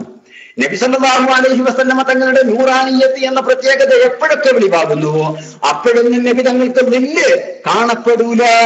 മനസ്സിലായില്ലേ? എന്നാൽ നൂറാനിയത്ത് വെളിവാവാത്ത, പ്രത്യക്ഷപ്പെടാത്ത അവസ്ഥ ഉണ്ടാകുമ്പോൾ അവിടെ ളില്ല് പ്രത്യക്ഷപ്പെടുന്നതിന് എതിരില്ല. കാരണം ഇമാമിങ്ങളൊക്കെ കിതാബുകളിൽ പറഞ്ഞത് എന്താ? നബി സല്ലല്ലാഹു അലൈഹി വസല്ലമ തങ്ങൾക്ക് ളില്ലില്ലാതിരിക്കാനുള്ള കാരണം നൂറാണ്. അപ്പോ നൂറ് വെളിവാകാത്ത അവസ്ഥയിൽ ളില്ല് വെളിവായാൽ അത് ഇമാമിങ്ങൾ പറഞ്ഞതിനൊന്നും എതിരല്ല, AP ഉസ്താദ് പറഞ്ഞതിനും എതിരല്ല. എല്ലാരും പറഞ്ഞത് അത് തന്നെയാണ്. ഒന്നേ പറഞ്ഞിട്ടുള്ളൂ എല്ലാവരും. മനസ്സിലായില്ലേ? പിന്നെ സ്വാഭാവികം ചോദിക്കാവുന്ന ചോദ്യം എന്തേ ഉള്ളൂ അവിടെ. അപ്പോ കാരണം ശരിയാണ്, ളില്ല് ഇല്ലാതിരിക്കാനുള്ള കാരണം നൂറാണ്. ശരി. അപ്പൊ പിന്നെ നൂറ് വെളിവാകാത്ത അവസ്ഥയിൽ ളില്ല് വെളിവാകുന്നതിന് കുഴപ്പമില്ല. ശരി, ഓക്കെ. പക്ഷെ നൂറ് വെളിവാകാത്ത ഒരവസ്ഥ നബിക്കുണ്ടായിട്ടുണ്ടോ എന്ന് ന്യായമായ ചോദ്യമായിരിക്കും. അങ്ങനെ ഒരു ചോദ്യം ചോദിക്കുമ്പോഴാണ് നമ്മൾ ഇന്നലെ പറഞ്ഞ ഹദീസ് ബഹുമാനപ്പെട്ട ആയിഷ ബീബി റളിയല്ലാഹു തആല അൻഹ ഉദ്ധരിക്കുന്നു. അങ്ങനെ പ്രകടമാകാത്ത ഒരു അവസ്ഥ ഉണ്ടായതായി ആയിഷ ബീബി റിപ്പോർട്ട് ചെയ്യുന്നു. ബഹുമാനപ്പെട്ട ഇമാം ബുഖാരി കൊണ്ടുവരുന്നു. എന്താ ആ സമയത്ത് ളില്ലുണ്ടായാൽ ഒരു കുഴപ്പമില്ല. പിന്നെ എന്താണ് ഇവിടെ ഖുസൂസിയ്യത്ത് നബി തങ്ങളുടെ? ളില്ലില്ലാത്ത ഒരേ ഒരു വ്യക്തി മുഹമ്മദുർ റസൂലുള്ളാഹി തന്നെയാണ്. ഒറ്റ പ്രാവശ്യമാണെങ്കിലും മതി. നബി സല്ലല്ലാഹു അലൈഹി വസല്ലമ തങ്ങൾക്ക് ളില്ലില്ലാതെ നിന്നിട്ടുണ്ട്. ശരിയാണ്, കാരണം നൂറായതുകൊണ്ട്. അങ്ങനെ ലോകത്ത് ഒരേ ഒരു വ്യക്തിയെ ഉണ്ടായിട്ടുള്ളൂ, അത് മുഹമ്മദുർ റസൂലുള്ളാഹിയാണ്. മനസ്സിലായില്ലേ? ശ്രദ്ധിക്കണം, അതാണ് ഖുസൂസിയ്യത്ത്. ലോകത്ത് അങ്ങനെ ഒരേ ഒരു വ്യക്തിയെ ഉണ്ടായിട്ടുള്ളൂ, അത് മുഹമ്മദുർ റസൂലുള്ളാഹിയാണ്. അത് നബി തങ്ങളുടെ ഖുസൂസിയ്യത്താണ്. എന്ത്? ളില്ലില്ലാതിരിക്കുക. മനസ്സിലായില്ലേ? തിരിഞ്ഞ അങ്ങക്ക് ഞാൻ പറയുന്നത് മനസ്സിലാവുണ്ടോ? ഇതാണ് റസൂലുള്ളാഹി തങ്ങളുടെ ഖുസൂസിയ്യത്ത്. ഇനി ഈ ഖുസൂസിയ്യത്ത് തന്നെ വഫാത്തിന് ശേഷം ദായിമാവണമോ വേണ്ടയോ ആ ഒരു ചർച്ചയും വേണ്ടതാണ്. ഇല്ല, ദായിമാവും എന്നൊരു നിബന്ധന അതിനൊന്നും വെക്കാൻ പറ്റൂല. ഖുസൂസിയ്യത്താവട്ടെ, മറ്റുള്ള മുഅ്ജിസത്തുകളാവട്ടെ, കറാമത്തുകളാവട്ടെ, എല്ലാം ദായിമായി നിലനിൽക്കണം എന്ന് പറയാൻ കഴിയില്ല. മനസ്സിലായില്ലേ? നിലനിൽക്കണം എന്ന് പറയാൻ പറ്റില്ല. ഉണ്ടാകൂല എന്നല്ല പറഞ്ഞത്. നിലനിൽക്കലും ഉണ്ടാകലും രണ്ടും രണ്ടാ. അതിനൊക്കെ മലയാളം തിരിയണം. ഞാൻ പറഞ്ഞ മനസ്സിലായോ? കറാമത്ത് ഉണ്ടാകൂലാന്നോ മുഅ്ജിസത്ത് ഉണ്ടാകൂലാന്നോ അല്ല ഫന്നുൽ ഉസ്താദ് പറയണത്. ഫന്നുൽ ഉസ്താദ് പറഞ്ഞത് ഉണ്ടായാൽ ആ ഉണ്ടായ കറാമത്ത് ഖിയാമം വരെ നിലനിൽക്കണം എന്ന് പറയാൻ പറ്റൂല.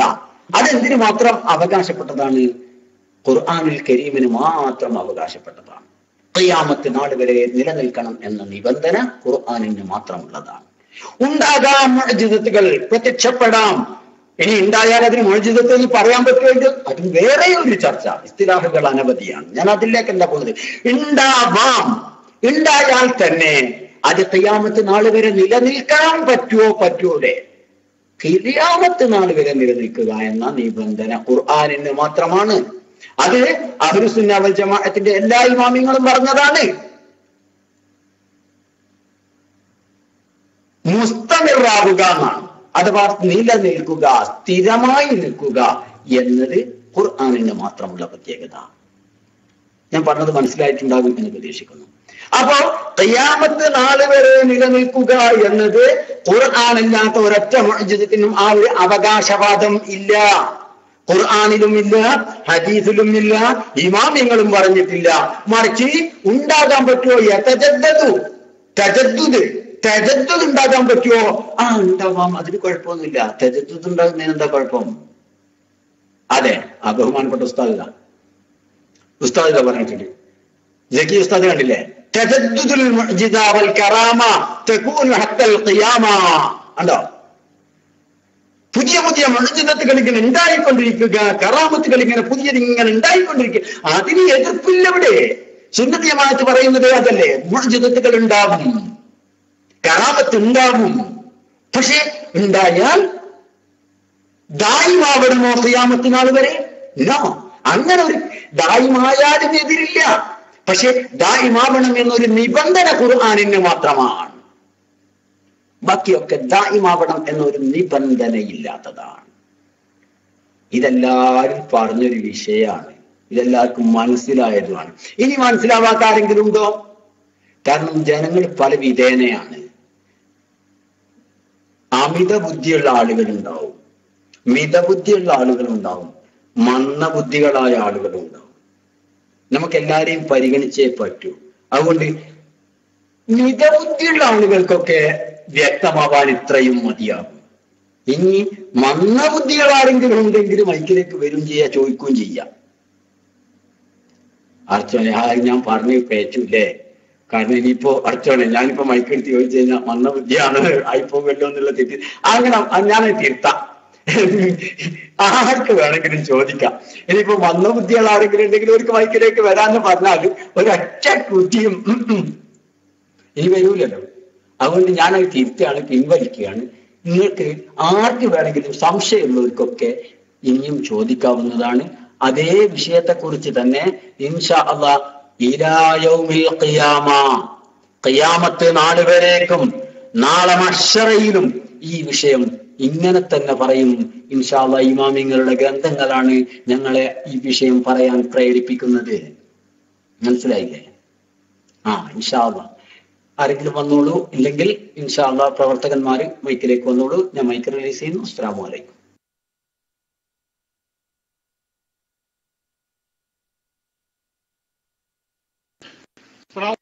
കേൾക്കുന്നുണ്ടെങ്കിൽ രസടിക്ക്.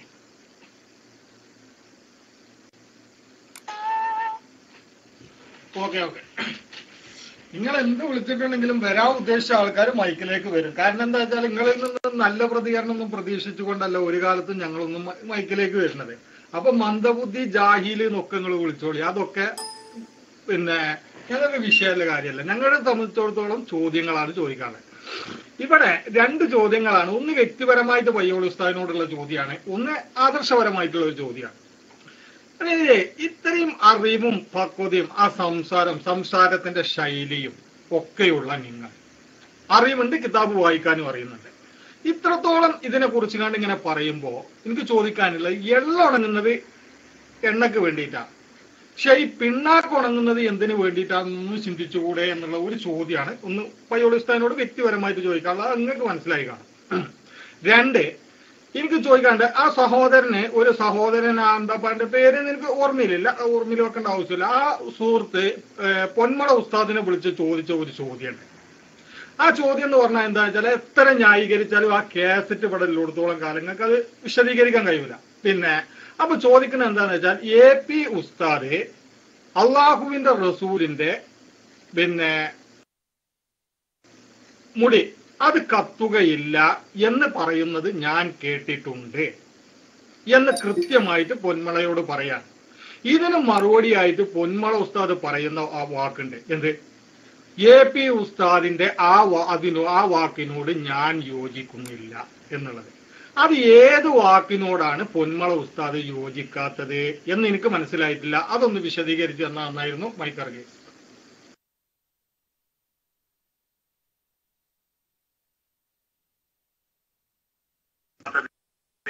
എന്ന് എനിക്ക് മനസ്സിലായിട്ടില്ല. അതൊന്ന് വിശദീകരിച്ച് തന്നാൽ നന്നായിരുന്നു. മൈക്കറങ്ങി.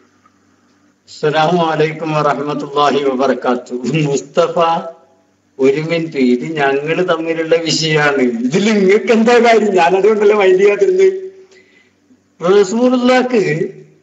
റസൂലുള്ളാഹി സ്വല്ലല്ലാഹു അലൈഹി വസല്ലമ തങ്ങളുടെ ഖുസൂസിയത്തിന്റെ വിഷയം ഞങ്ങള് സുന്നികള് തമ്മിലുള്ള ചർച്ചയാണ്. മുജാഹിദ് ആശയക്കാരനായ നിങ്ങളതിൽ ഇടങ്കോലിടുന്നത് എന്തിനാ? ഞാൻ വിളിച്ചത് അവരെയാണ് ഈ വിഷയം ചർച്ച ചെയ്യാൻ. മനസ്സിലായില്ലേ? അത് അവര് വരാത്തത് എന്താന്ന് എനിക്കും അറിയാം, അവർക്കും അറിയാം.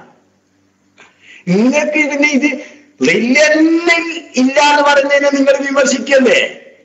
അങ്ങനെ തന്നെയല്ലേ യാഥാർത്ഥ്യം? റസൂലുള്ളാഹിക്ക് നെല്ലുണ്ടോ? എന്നാ പിന്നെ ആ ചർച്ച ഒന്ന് വരട്ടെ. റസൂലുള്ളാഹിക്ക് ജീവിതത്തിൽ എപ്പോഴെങ്കിലും നെല്ലില്ലാത്ത ഒരു അവസ്ഥ ഉണ്ടായിട്ടുണ്ടോ? ഉണ്ടോ? അത് നിങ്ങൾ പറയാം.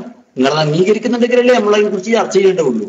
അല്ല, ഇല്ല. നിങ്ങള് ജീവിതത്തിൽ ഒരിക്കലും നബി സല്ലല്ലാഹു അലൈഹി വസല്ലം തങ്ങൾക്ക് ദില്ലില്ലാത്ത ഒരു അവസ്ഥ ഉണ്ടായിട്ടില്ല എന്നാണ് നിങ്ങൾ പറയുന്നത്. ഇല്ലാത്ത ഒരു അവസ്ഥ ഉണ്ടായിട്ടില്ല എന്നാണ് നിങ്ങൾ പറയുന്നതെങ്കിൽ ആദ്യം അതല്ലേ ചർച്ച ചെയ്യേണ്ടത്. അല്ലാതെ ഞങ്ങൾക്കിടയിലുള്ള ചർച്ച നിങ്ങളേക്ക് എന്തിനാ നടത്തുന്നത്? മുസ്തഫാക്ക് ഞാൻ പറഞ്ഞത് മനസ്സിലായില്ല. ഞങ്ങൾക്ക് ഇടയിലുള്ള പ്രശ്നം ഇവിടെ തന്നെ ഒരുപാട് ആളുകളുണ്ട്.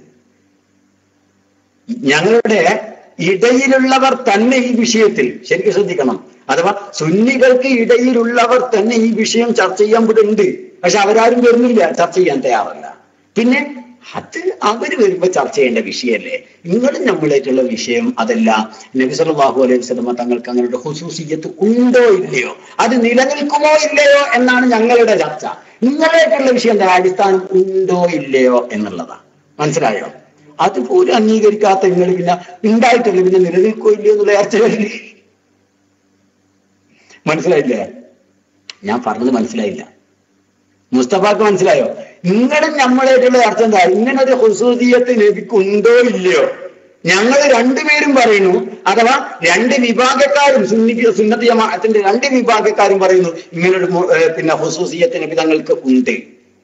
ഒരു വിഭാഗം പറയുന്നു അത് നിലനിൽക്കൽ നിബന്ധനയുണ്ട്, മറ്റൊരു വിഭാഗം പറയുന്നു നിലനിൽക്കൽ നിബന്ധനയില്ല. നിലനിൽക്കൽ നിബന്ധനയുണ്ടോ ഇല്ലയോ എന്നതാണ് ഞങ്ങൾക്കിടയിലുള്ള ചർച്ച. പക്ഷേ ഞങ്ങളും മുജാഹിദീങ്ങളും തമ്മിലുള്ള ഡിഫറൻസ് എവിടെയാണ്? അങ്ങനെ ഒരു ഖുസൂസിയ്യത്ത് തന്നെ ഉണ്ടോ ഇല്ലേ എന്നുള്ളതാണ്. മനസ്സിലായില്ലേ? ഞാൻ പറഞ്ഞത് മനസ്സിലാവുന്നുണ്ടോ മുസ്തഫ? അതുകൊണ്ട് നിങ്ങൾ നമ്മളായിട്ടുള്ള ചർച്ച ഖുസൂസിയ്യത്ത് നിലനിൽക്കുമോ ഇല്ലേ എന്നുള്ളതല്ല, ഉണ്ടോ ഇല്ലേ എന്നുള്ളതാണ്. അതിനെക്കുറിച്ച് വല്ലതും നിങ്ങൾക്ക് സംസാരിക്കാനുണ്ടെങ്കിൽ പറയാം. അള്ളാഹു തആല ബർക്കത്ത് ചെയ്യട്ടെ. അല്ലാതെ നിലനിൽക്കണമോ ഇല്ലയോ എന്നുള്ളത് അത് ഞങ്ങൾ തമ്മിലുള്ള ചർച്ചയാണ്. അത് തീരുമാനിക്കാൻ തൽക്കാലം ഒരു മുജാഹിദിന്റെ ഒരു പ്രവർത്തകന്റെ ഒരു ഇടങ്കോലിടൽ വേണ്ട. മനസ്സിലായിട്ടുണ്ടാകും എന്ന് പ്രതീക്ഷിക്കുന്നു. അള്ളാഹു ബർക്കത്ത് ചെയ്യട്ടെ. അസ്സലാമു അലൈക്കും.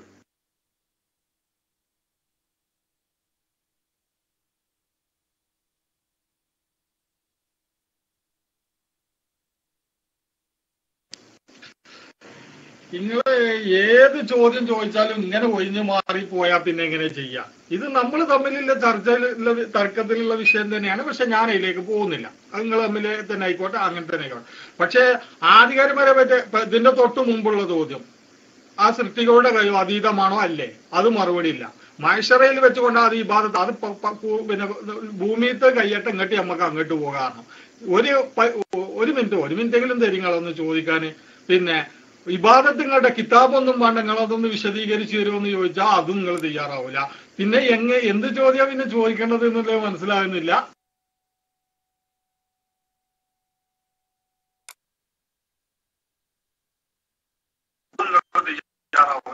പിന്നെ എന്ത് ചോദ്യം പിന്നെ ചോദിക്കേണ്ടത് എന്നുള്ളത് മനസ്സിലാകുന്നില്ല.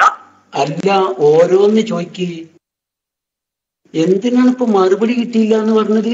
എനിക്ക് എന്തിനാണ് പിന്നെ വർത്താനം പറഞ്ഞില്ല എന്ന് പറഞ്ഞത് എനിക്ക് മനസ്സിലായിട്ടില്ല. ഓരോന്ന് നിങ്ങൾക്ക് ഏതിനൊക്കെയാ മറുപടി കിട്ടാത്ത ഓരോന്നായിട്ട് ചോദിച്ചോളൂ. ഓരോന്നായിട്ട് ചോദിക്കുക. ഏതിനൊക്കെയാ മറുപടി കിട്ടാത്തത്? ഞാൻ മൈക്ക് വിട്ട് മുസ്തഫ മൈക്ക് എടുത്തോളൂ.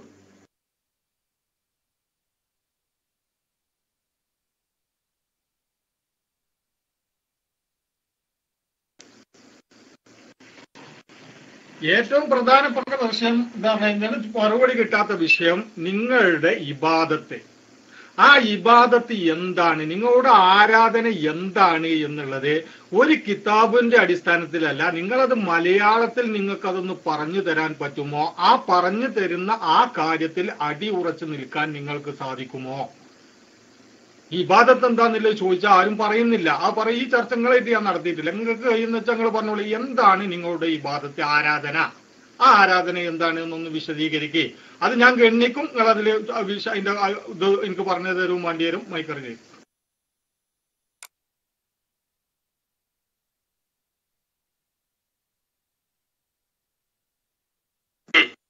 അത് ഞാൻ ഗണ്ണിക്കും. നിങ്ങൾ അതിൽ എനിക്ക് പറഞ്ഞു തരും, വേണ്ടി വരും. മൈക്കറിഞ്ഞ് ഇപ്പം മൂപ്പര് പറഞ്ഞു എന്ത്, ആ ചർച്ച ഞാനുമായിട്ട് നടത്തിയിട്ടില്ല എന്നാ. ആരുമായിട്ട് നടത്തിയാൽ ഈ ചോദ്യങ്ങൾ ചോദിച്ചിട്ടുണ്ടെങ്കിൽ ഉസ്താദുമാർ ഇതിന് മറുപടി തന്നിട്ടില്ല എന്ന് പറഞ്ഞിട്ടുണ്ടെങ്കിൽ നിങ്ങളെ ചോദ്യം ഉസ്താദിന് മനസ്സിലായിട്ടില്ല എന്ന് വിചാരിക്കേണ്ടി വരും. എന്താണ് നിങ്ങളെ ആരാധന എന്നാ ചോദിച്ചത്? കാരണം നമ്മൾ മുസ്ലിമീങ്ങളാണല്ലോ. അപ്പോ മുസ്ലിമീങ്ങളുടെ ആരാധന എന്നാൽ എന്താണ് മൂപ്പരുടെ ചോദ്യം അല്ലേ? ആണ്. കിതാബൊന്നും പറയണ്ടാന്ന് വേണ്ടാ പറഞ്ഞാ, കിതാബൊന്നും പറയുന്നില്ല. ഖുർആനോ ഹദീസോ ആയാ പറ്റുമോ? എന്താണ് ആരാധന എന്നുള്ളത് കിതാബൊന്നും പറയരുത്, മലയാളത്തില് തന്നെ പറയണമെന്നാ പറഞ്ഞു. മലയാളത്തിൽ ഇപ്പൊ എനിക്ക് തോന്നിയതല്ലല്ലോ ഞാൻ പറയണ്ടേ. മലയാളത്തിൽ ഇപ്പൊ എനിക്ക് തോന്നിയതെല്ലാം പറയും. ഞാൻ മുജാഹിദല്ലല്ലോ. ഖുർആനോ ഹദീസാറ്റാൻ പറ്റും. കിതാബ് നിങ്ങൾക്ക് പറ്റൂല, ഇപ്പോട്ടെ. ഖുർആനോ ഹദീസാറ്റാൻ പറ്റും. എന്താണ് മുസ്ലിമീങ്ങളുടെ ആരാധന എന്നുള്ളതിന് ഖുർആനോ ഹദീസങ്ങാൻ പറ്റുമോ എങ്കിൽ അതൊന്ന് പറയും. ഇല്ല, ഖുർആനും വേണ്ട, ഹദീസും വേണ്ട, കിതാബും വേണ്ട. പിന്നെ എന്ത് നിന്റെ തൊള്ളപടായി മാത്രമേ നിങ്ങൾക്ക് തെളിവ് വേണ്ടൂ എങ്കിൽ നിങ്ങൾ അത് പറഞ്ഞാൽ മതി, ഞാൻ മൈക്കോട്ടെ.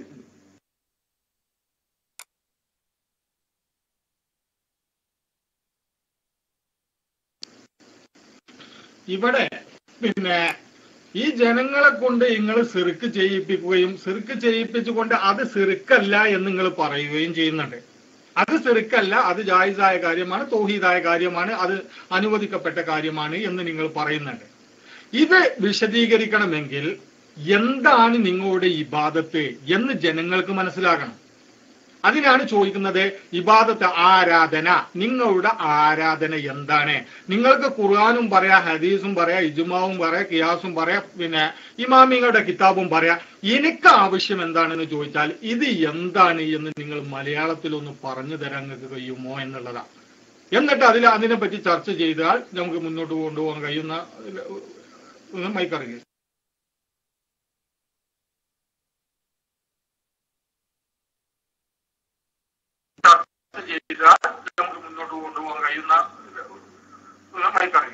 ഇപ്പൊ ശരിയായി. ഇപ്പോഴാണ് മുസ്തഫ ശരിയായത്. ഖുർആനും പറയാ, ഹദീസും പറയാ, കിതാബും പറയാന്നാ പറഞ്ഞു. വേണ്ട, കിതാബ് പറയുമ്പോൾ നിങ്ങൾക്ക് സ്വാഭാവികം അംഗീകരിക്കാൻ പറ്റിയില്ലെങ്കിലോ ഹദീസ് എന്നായിക്കോട്ടെ, അള്ളാഹുവിന്റെ റസൂൽ പറയട്ടെ സല്ലല്ലാഹു അലൈഹി വസല്ലം. എന്താണ് മുസ്ലിമീങ്ങളുടെ ആരാധന? എന്താണ് മുസ്ലിമീങ്ങളുടെ ആരാധന? അദ്ദുആഉ ഹുവൽ ഇബാദ. മനസ്സിലായില്ലേ? ദൈവത്തോടുള്ള പ്രാർത്ഥന, അതാണ് ആരാധന. മനസ്സിലായോ? മുസ്തഫ മുജാഹിദ് മൗലവിമാരുടെ വക്രീകരണം ഇല്ലാതെ കേൾക്കുക. ദൈവത്തോടുള്ള പ്രാർത്ഥന, അതാണ് ആരാധന. മുഹമ്മദ് റസൂലുള്ളാഹി സ്വല്ലല്ലാഹു അലൈഹി വസല്ലം തങ്ങൾ മുസ്ലിമീങ്ങളുടെ ആരാധന പറയുകയാണ്. എന്താണ് ആരാധന? അദ്ദുആഉ ഹുവൽ ഇബാദ. മുസ്ലിമീങ്ങളുടെ ആരാധന എന്താണ്? അത് ദൈവത്തോടുള്ള പ്രാർത്ഥന, അതാണ് ആരാധന. മനസ്സിലായോ? ഞങ്ങളുടെ ആരാധനയാ പറഞ്ഞത്. ദൈവത്തോടുള്ള പ്രാർത്ഥന, അതാണ് ആരാധന. നീ കേട്ടില്ല എന്ന് പറയരുത്. അദ്ദുആഉ ഹുവൽ ഇബാദ, ദൈവത്തോടുള്ള പ്രാർത്ഥന, അത് തന്നെയാണ് ആരാധന, അതല്ലാതെ മറ്റൊന്നല്ല. ഓക്കെ, മഹാന്മാരോടുള്ള സഹായത്തേട്ടാ നല്ല റസൂലുള്ള പറയുന്നത് കേട്ടോ. ദൈവത്തോട് തന്നെ, അതാണ് ആരാധന. ഓക്കെ, മൈക്കെടുത്തോളൂ. ഇനി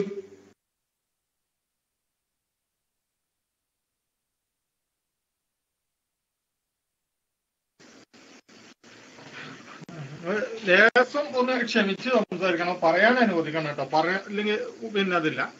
കാരണം ഇവിടെ ഞാനിത് മൂന്നാമത്തെ പ്രാവശ്യമാണ് ഇപ്പൊ ഈ 3 ദിവസത്തിന്റെ ഉള്ളിൽ ചോദിക്കുന്നത്, ഈ ഒരാഴ്ചയിൽ ചോദിക്കുന്നത് 3ാമത്തെ പ്രാവശ്യം. അതിൽ ആദ്യത്തെ ഉസ്താദ് HS തിരൂർ ഉസ്താദ് പറഞ്ഞു അങ്ങേയറ്റത്തെ വണക്കവും തായ്മയും, ഇതാണ് ആരാധന. രണ്ടാമത് തൊട്ട് താഴെ നിൽക്കുന്ന ബാവാമീർ ഉസ്താദ് പറഞ്ഞു സൃഷ്ടാവിനോട് ചോദിക്കുന്നതാണ് ആരാധന എന്നുള്ളത്. നിങ്ങളുടെ ആരാധന അതാണെന്നാ പറഞ്ഞത്. മൂന്നാമത് പയ്യോൾ ഉസ്താദുമായിക്കൊണ്ട് ഈ സംസാരിച്ചപ്പോ ഇവിടെ പറഞ്ഞു അദ്ദുഹാഹു ഹുവൽ ഹിബാദ.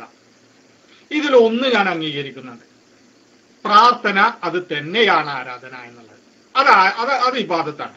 അത് ദൈവത്തോടുള്ളത് എന്നുള്ളത് അത് ഈ ഹദീസ് വായിച്ചുകൊണ്ട് നിങ്ങളുടെ വകയാണോ അല്ലേ എന്നുള്ളതൊന്ന് പറഞ്ഞാൽ നന്നായിരുന്നു. മൈക്കറി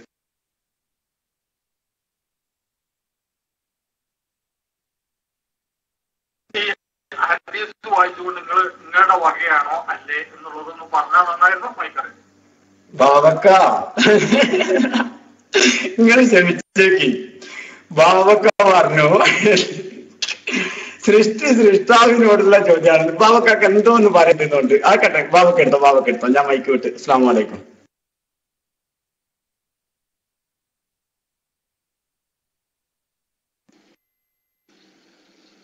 മുസ്തഫ, ഞാനിവിടെ കുറച്ചു നേരമായിട്ട് ഇങ്ങനെ മുണ്ടാതിരുന്നപ്പോ ഞാൻ ഇല്ലാന്ന് കരുതി കളവ് പറഞ്ഞതാ? ഞാൻ ഇല്ലാന്ന് കരുതി കളവ് പറഞ്ഞതാണോ? സൃഷ്ടാവിനോട് ചോദിക്കുന്നതാണ് ആരാധന എന്ന് മുസ്തഫ ഞാനിവിടെ പറഞ്ഞിട്ടുണ്ടോ? അന്നും ഇന്നും ഈ റൂമിൽ ഇരിക്കുന്ന ധാരാളം ആളുകൾ ഇപ്പോൾ ഉണ്ട്. ധാരാളം ആളുകൾ അന്ന് ഞാൻ പറയുമ്പോൾ, ഞാനും മുസ്തഫയും തമ്മിൽ സംസാരം നടക്കുമ്പോഴും ഇപ്പോഴും ഇവിടെയുള്ള ആളുകൾ ധാരാളമുണ്ട്. ആളുകൾ ആരെങ്കിലും ഒന്ന് അങ്ങനെ ഞാൻ പറയണം മുസ്തഫ, ഒന്ന് പറയും, ഒന്ന് ടെസ്റ്റ് അടിക്കുക. സൃഷ്ടാവിനോട് ചോദിക്കുന്നതാണ് ആരാധന എന്ന് ഞാൻ പറഞ്ഞിട്ടുണ്ടോ? ഞാൻ മുസ്തഫ അല്ലല്ലോ, ഞാൻ വഹാബി അല്ലല്ലോ, അതുകൊണ്ട് ഞങ്ങൾ അങ്ങനെ ആലോചിക്കാതെ പറയില്ല. ദുആന്റെ നിർവചനം ഞാൻ പറഞ്ഞിട്ടില്ല. മൂപ്പര് ചോദിച്ച ആരാധനയെ കുറിച്ചാണ്. ദുആയിലേക്ക് ഞാൻ കടന്നിട്ടേ ഇല്ല. ഞാൻ ചോദിച്ചത് എന്താണ് ആരാധന, നിങ്ങളുടെ ആരാധന എന്താന്ന് ചോദിച്ചു. ആരാധനയാണ് ഞാൻ പറഞ്ഞത്. സൃഷ്ടാവിനോട് ചോദിക്കുന്നതിന് ഞാൻ പറഞ്ഞിട്ടേ ഇല്ല. അങ്ങനെ ഞാൻ പറയില്ല. അപ്പൊ കളവ് പറയരുത് മുസ്തഫ, കളവ് പറയരുത്. ഞാൻ മൈക്ക് റിലീസ് ചെയ്തു. ഉസ്താദ് എപ്പോ മൈക്ക് എടുക്കട്ടോ, അതൊന്ന് തീരുമാനാക്കട്ടെ.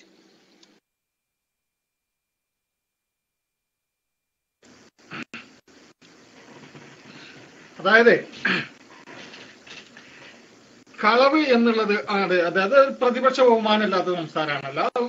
ആരാണെങ്കിലും കളവ് പറയൊന്നുമില്ല. ഇനി പറയുന്നവര് പറഞ്ഞോട്ടെ, ഞാൻ പറയലില്ല. പക്ഷെ തെറ്റ് ചിലപ്പോൾ സംഭവിച്ചേക്കാം.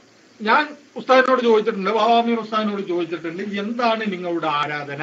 പച്ച മലയാളത്തിൽ നിങ്ങൾ അതൊന്നും പറഞ്ഞു തന്നാൽ മതി. ഞാൻ ഈ പറഞ്ഞ ഭാഗത്തിന് സൃഷ്ടി അത് നിങ്ങൾ പറഞ്ഞിട്ടുണ്ട്, സൃഷ്ടാവ് അത് നിങ്ങൾ പറഞ്ഞിട്ടുണ്ട്. പിന്നെന്താ പരിഗണനോ അതല്ലെങ്കിൽ തേട്ടെന്നോ എന്തോ ആയിക്കോട്ടെ, എന്താണെങ്കിലും നിങ്ങൾക്ക് വിശദീകരിക്കാം. ഞാൻ പറഞ്ഞിരിക്കുന്നത് ഇങ്ങനെയാണെന്നില്ല പറയാം.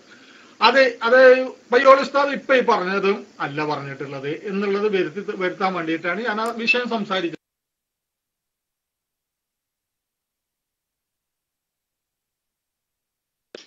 അപ്പൊ അതാണ് മുസ്തഫ, അതായത് ഞാനിവിടെ പറഞ്ഞതുപോലും നിങ്ങൾക്ക് മനസ്സിലായിട്ടില്ല. പിന്നെയാണ് നിങ്ങൾ അള്ളാന്റെ ഖുർആനും റസൂലുള്ളാഹിന്റെ തിരുസുന്നത്തും നിങ്ങൾ ചർച്ച ചെയ്യണത്. ഞാൻ പറയുന്ന സാധാരണ മനുഷ്യന്മാരെ, മുസ്ലിമീങ്ങളായ ആളുകൾ കുടിക്കണതൊക്കെ കുടിച്ചിട്ട് സാധാരണ ഒരു സാമാന്യ ബുദ്ധിയോടും സാമാന്യ ബോധത്തോടും കൂടി ഇവിടെ വന്നിരിക്കണം. അപ്പോഴല്ലേ നമ്മൾ ചർച്ച മുന്നോട്ട് നല്ല നിലക്ക് പോവുള്ളൂ. അങ്ങനല്ല. ആരാധനയെ കുറിച്ച് പറഞ്ഞാൽ ഞാൻ വഹാബി അല്ലല്ലോ, അങ്ങനെ പൊട്ടത്തരം പറയാൻ, തേട്ടമെന്ന് പറയാൻ സൃഷ്ടാവിനോട് ചെയ്യുന്ന തേട്ടമാണ് ആരാധന എന്ന് പറയാൻ ഞാൻ വഹാബി അല്ല. അതുകൊണ്ട് ഞാൻ പറഞ്ഞിട്ടില്ല. അതുകൊണ്ട് മുസ്തഫ എന്ത് ചെയ്യണം? നിങ്ങൾ ഒരു കാര്യം ഇവിടെ നടക്കുമ്പോൾ, ഒരു ചർച്ച നടക്കുമ്പോൾ ആ ചർച്ചയിൽ എന്താണ് പറയുന്നത് എന്നും എന്താണ് പറയുന്നതെന്നും ഉൾക്കൊള്ളാനുള്ള സന്മനസ്സുകൾക്ക് വേണം. അത് മനസ്സിലാക്കാനുള്ള ബുദ്ധി നിങ്ങൾക്ക് വേണം. അതുണ്ടായിട്ടാണ് നമ്മളൊരു ചർച്ച നടത്തേണ്ടത്, ഒരു വിഷയത്തിലെ ചർച്ച നടത്തേണ്ടത്. അല്ലാതെ നിങ്ങളിവിടെ എന്തോ നിങ്ങൾക്ക് തൊള്ളയിൽ വന്ന് അപ്പൊ തൊള്ളയിൽ തോന്നിയെന്തോ ചോദിക്കുക, ഞങ്ങൾ അതിനോട് മറുപടി പറയുക. ഞങ്ങൾ മറുപടി പറഞ്ഞാൽ പിന്നെ നിങ്ങൾ 2 ദിവസം കഴിഞ്ഞിട്ട് വന്നിട്ട് ഞങ്ങളെ പേരിൽ പച്ച കള്ളം പറയുക. അങ്ങനെ ഞാൻ പറഞ്ഞിട്ടില്ല. ഞാൻ തീർത്ത് പറയുന്നു. അതിനിവിടെ ധാരാളം സാക്ഷികളുണ്ട്. ഞാൻ പറഞ്ഞത് സൃഷ്ടാവിനോട് നടത്തുന്ന തേട്ടമെന്നോ അല്ലെങ്കിൽ പരിഗണന എന്നോ അല്ലെങ്കിൽ ചോദ്യമെന്നോ ഒന്നും ഞാൻ പറഞ്ഞിട്ടില്ല. അത് മുസ്തഫ ആദ്യം സമ്മതിക്ക്. അത് മുസ്തഫ സമ്മതിച്ചാൽ ഇൻഷാ അല്ലാഹ് വിഷയത്തിലേക്ക് നമുക്ക് വരാം. ഞാൻ എന്താ പറഞ്ഞത് ഞാൻ ഇപ്പോഴും ആവർത്തിച്ച് പറയും. അത് ഞങ്ങൾക്ക് എന്നും അത് മുത്തുറസൂല് പഠിപ്പിച്ച ഇതാണ്, ഇമാമിങ്ങളെ പഠിപ്പിച്ച വിശദീകരണമാണത്. ഞങ്ങൾക്കത് മാറ്റി പറയേണ്ടി വരില്ല. ഞങ്ങൾക്കത് മാറ്റി പറയാം. മുസ്തഫ പറയട്ടെ ഞാൻ അതല്ല പറഞ്ഞത്. എന്താണ് ഞാൻ പറഞ്ഞത് മുസ്തഫ ചോദിക്കട്ടെ, ഞാൻ പറയും. അപ്പൊ കളവ് പറയരുത്. അല്ലെങ്കിൽ എന്ത് ചെയ്യണം? ജാതി വർത്താനൊക്കെ പറയാൻ വരുമ്പോ ഒന്നുകിൽ നിങ്ങൾക്ക് ഓർമ്മ, അല്ലെങ്കിൽ നിങ്ങളുടെ പേരിൽ ഇങ്ങനെ ഒരു വർത്താനം പറയാൻ പാടില്ലായിരുന്നു. നിങ്ങളിപ്പോ പയ്യോളിസ്ഥാനോട് പറഞ്ഞു, ആദ്യം AHS ഉസ്താദിനോട് ചോദിച്ചു, ഉമ്മോളിസ്ഥാനോട് AHS ഉസ്താദിനോട് ചോദിച്ചു. അത് കഴിഞ്ഞതിന് ശേഷം ബാവാമീറിനോട് ചോദിച്ചപ്പോ ബാവാമീർ അങ്ങനെ പറഞ്ഞു. ഞാൻ അങ്ങനെ പറഞ്ഞിട്ടില്ല. മൈക്ക് റിലീസ് ചെയ്തു.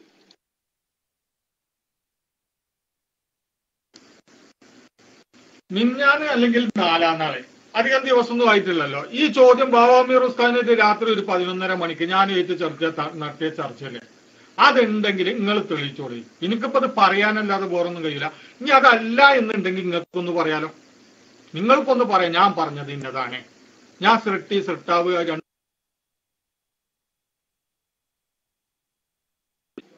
മുസ്തഫയെ സൃഷ്ടിയും സൃഷ്ടാവും പറഞ്ഞിട്ടില്ല എന്നല്ല ഞാൻ പറഞ്ഞത്. സൃഷ്ടിയും നിങ്ങൾ ചോദിച്ച ആരാധനയുടെ നിർവചനാണ്. നിങ്ങൾ ചോദിച്ച ആരാധനയുടെ നിർവചനാണ്. ചക്ക എന്താന്ന് ചോദിക്കുമ്പോൾ മാങ്ങ എന്താന്ന് പറയുന്നത് ഞങ്ങളുടെ സ്വഭാവമല്ല. നിങ്ങൾ ചോദിച്ചത് ആരാധന എന്താണ് എന്നാണ്. ആരാധനയുടെ നിർവചനമാണ് ഞാൻ പറഞ്ഞത്. അത് ഞാൻ നന്നായിട്ട് പറഞ്ഞിട്ടുണ്ട്. ആ പറഞ്ഞതിൽ ഞങ്ങൾ ആരും പറഞ്ഞതിൽ ഒരു വ്യത്യാസവും ഉണ്ടാകില്ല.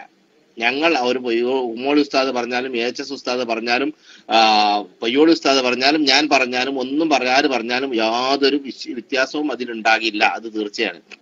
അപ്പൊ നിങ്ങൾ പറയും ഞാൻ പറഞ്ഞത് അങ്ങനെയല്ല എന്ന് നിങ്ങൾ സമ്മതിച്ചോളൂ. നിങ്ങൾ പറഞ്ഞോളൂ. നിങ്ങൾ എന്നോട് ചോദിച്ചോളൂ. വീണ്ടും നിങ്ങൾ ചോദിച്ചോളൂ. ആരാധനയുടെ നിങ്ങളുടെ നിർവചനത്തിൽ ആരാധന എന്താണ്, നിങ്ങൾ മനസ്സിലാക്കിയ ആരാധന എന്താണെന്ന് നിങ്ങൾ ചോദിച്ചോളൂ. ഞാൻ പറയും. ഇപ്പോൾ നിങ്ങൾ എന്റെ പേരിൽ കളവാണ് പറഞ്ഞത്. നിങ്ങൾ പച്ച കള്ളമാണ് എന്റെ പേരിൽ പറഞ്ഞത്. ഞാൻ മൈക്ക് റിലീസ് ചെയ്തു. മുസ്തഫനെ മൈക്കെടുക്കും.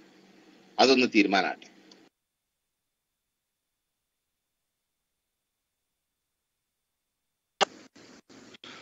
അത് തീരുമാനമാകണം എന്ന് വെച്ചിട്ടുണ്ടെങ്കിൽ ആ റെക്കോർഡ് നിങ്ങൾ ഇടണം. നിങ്ങളെ കയ്യിൽ റെക്കോർഡ് ഉണ്ടാവും. എന്നാ തീരുമാനമാകും. ഞാൻ നിങ്ങൾ സംസാരിച്ചത് കൊണ്ട് അത് അത് പറയണേക്കാണ് പിന്നെ മൈക്ക് എടുക്കുന്ന നമുക്ക് എന്താ കാര്യം മൈക്ക് അറിയില്ല.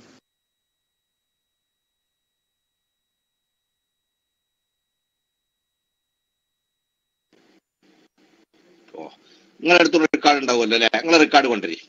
ഞങ്ങളടുത്ത് റെക്കോർഡ് ഉണ്ട്, ഞങ്ങൾ റെക്കോർഡ് കൊണ്ടുവരികയും ചെയ്യും. ഞങ്ങളടുത്ത് റെക്കോർഡ് ഉണ്ട്, ഞങ്ങൾ റെക്കോർഡ് കൊണ്ടുവരികയും ചെയ്യും. പൊന്നാരന്റെ മുസ്തഫെ നിങ്ങള് ചോദിച്ചതെന്ന് ആരാധന എന്താണ് എന്നാണ് നിങ്ങൾ ചോദിച്ചത്. നിങ്ങൾ ദുആനെ കുറിച്ചല്ല ചോദിച്ചത്. സൃഷ്ടാവിനോട് തേടുന്ന തേട്ടം എന്ന് ഞാൻ പറയണമെങ്കിൽ അത് നിങ്ങൾ ദുആനെ കുറിച്ച് അല്ലെങ്കിൽ പ്രാർത്ഥന എന്ന വാക്കിനെ കുറിച്ച് നിങ്ങൾ ചോദിക്കണം. അപ്പോൾ ഞാൻ പറയും സൃഷ്ടാവിനോട് തേടുന്ന തേട്ടമാണ് ദുആ അല്ലെങ്കിൽ പ്രാർത്ഥന എന്ന് ഞാൻ പറയും. നിങ്ങൾ ആരാധനയാണ് നിങ്ങൾ എന്നോട് ചോദിച്ചത്. അപ്പൊ ഞാൻ അന്ന് നിങ്ങളോട് പറഞ്ഞ വിശദീകരണം, ഞാൻ നിങ്ങളോട് പറഞ്ഞ സൃഷ്ടാവിന് ദിവ്യത്വം കൽപ്പിച്ചുകൊണ്ട് നടത്തുന്ന കർമ്മത്തെയാണ് ആരാധന എന്ന് പറയുന്നത് ഞാൻ പറഞ്ഞത്. പ്രാർത്ഥന എന്നോ തേട്ടെന്നോ ചോദ്യമൊന്നോ ഞാൻ പറഞ്ഞിട്ടില്ല. അത് രണ്ടും രണ്ടാ. അതിൽ പ്രാർത്ഥന പെടും, നിസ്കാരം പെടും, നോമ്പ് പെടും, സക്കാത്ത് പെടും, സദക്ക പെടും, പരസ്പര എല്ലാം പെടും ഇബാദത്തിന്. ആ ഇബാദത്ത് എന്താണ്? ആ ഇബാദത്ത് സൃഷ്ടാവിന് ചെയ്യുന്ന ദിവ്യത്വം കൽപ്പിച്ചുകൊണ്ട് സൃഷ്ടാവിനോട് ചെയ്യുന്ന കർമ്മങ്ങളെയാണ് ആരാധന എന്ന് പറയുന്നത് ഞാൻ പറഞ്ഞത്. അല്ലാതെ തേട്ടമെന്നോ ചോദ്യമെന്നോ ഞാൻ പറഞ്ഞിട്ടില്ല. അങ്ങനെ വിഷയത്തെ കളവിലൂടെ മാറ്റിമറിക്കാനാണ് മുസ്തഫ ശ്രമിച്ചത്. അത് ബോധ്യപ്പെടുത്താൻ വേണ്ടിയാണ് ഞാൻ പെട്ടെന്ന് പയ്യോളി ഉസ്താദിനോട് മൈക്ക് വാങ്ങിയത്. ഇൻഷാ അല്ലാഹ് മുസ്തഫന്റെ ചർച്ചയുമായി പയ്യോളി ഉസ്താദ് രണ്ടാമത് മൈക്കിൽ വന്നിട്ടുണ്ട്. ഉസ്താദ് മൈക്കിൽ ഇടപെടും. ഞാൻ മൈക്ക് റിലീസ് ചെയ്തു. അസ്സലാമു അലൈക്കും.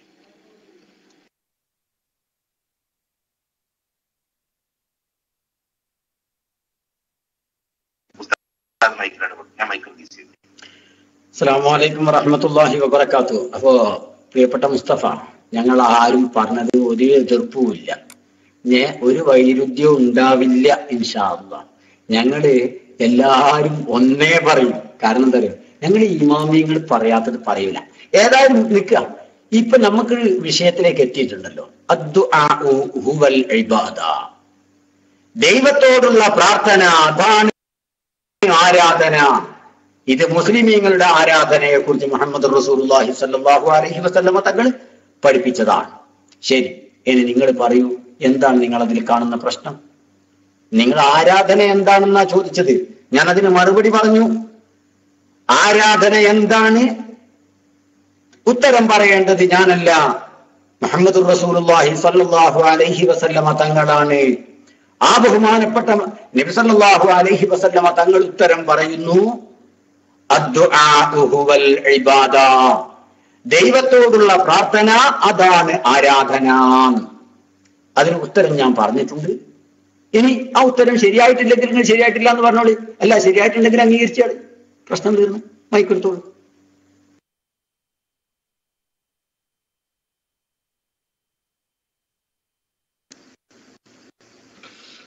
ദൈവത്തോടെ എന്നുള്ളത് ഞാൻ ചോദിച്ചിരുന്നു. അദ്ദുആഉ ഹുവൽ ഇബാദ എന്ന് നിങ്ങൾ പറഞ്ഞപ്പോ പ്രാർത്ഥന അത് തന്നെയാണ് ആരാധന എന്നുള്ളത് പറഞ്ഞതിന്റെ അപ്പുറത്തേക്ക് ഈ ദൈവത്തോടെ എന്നുള്ളത് അത് നിങ്ങളുടെ വകയല്ലേ ആണോ എന്ന് ഞാൻ ചോദിച്ചിരുന്നു. ഒരു ചോദ്യം.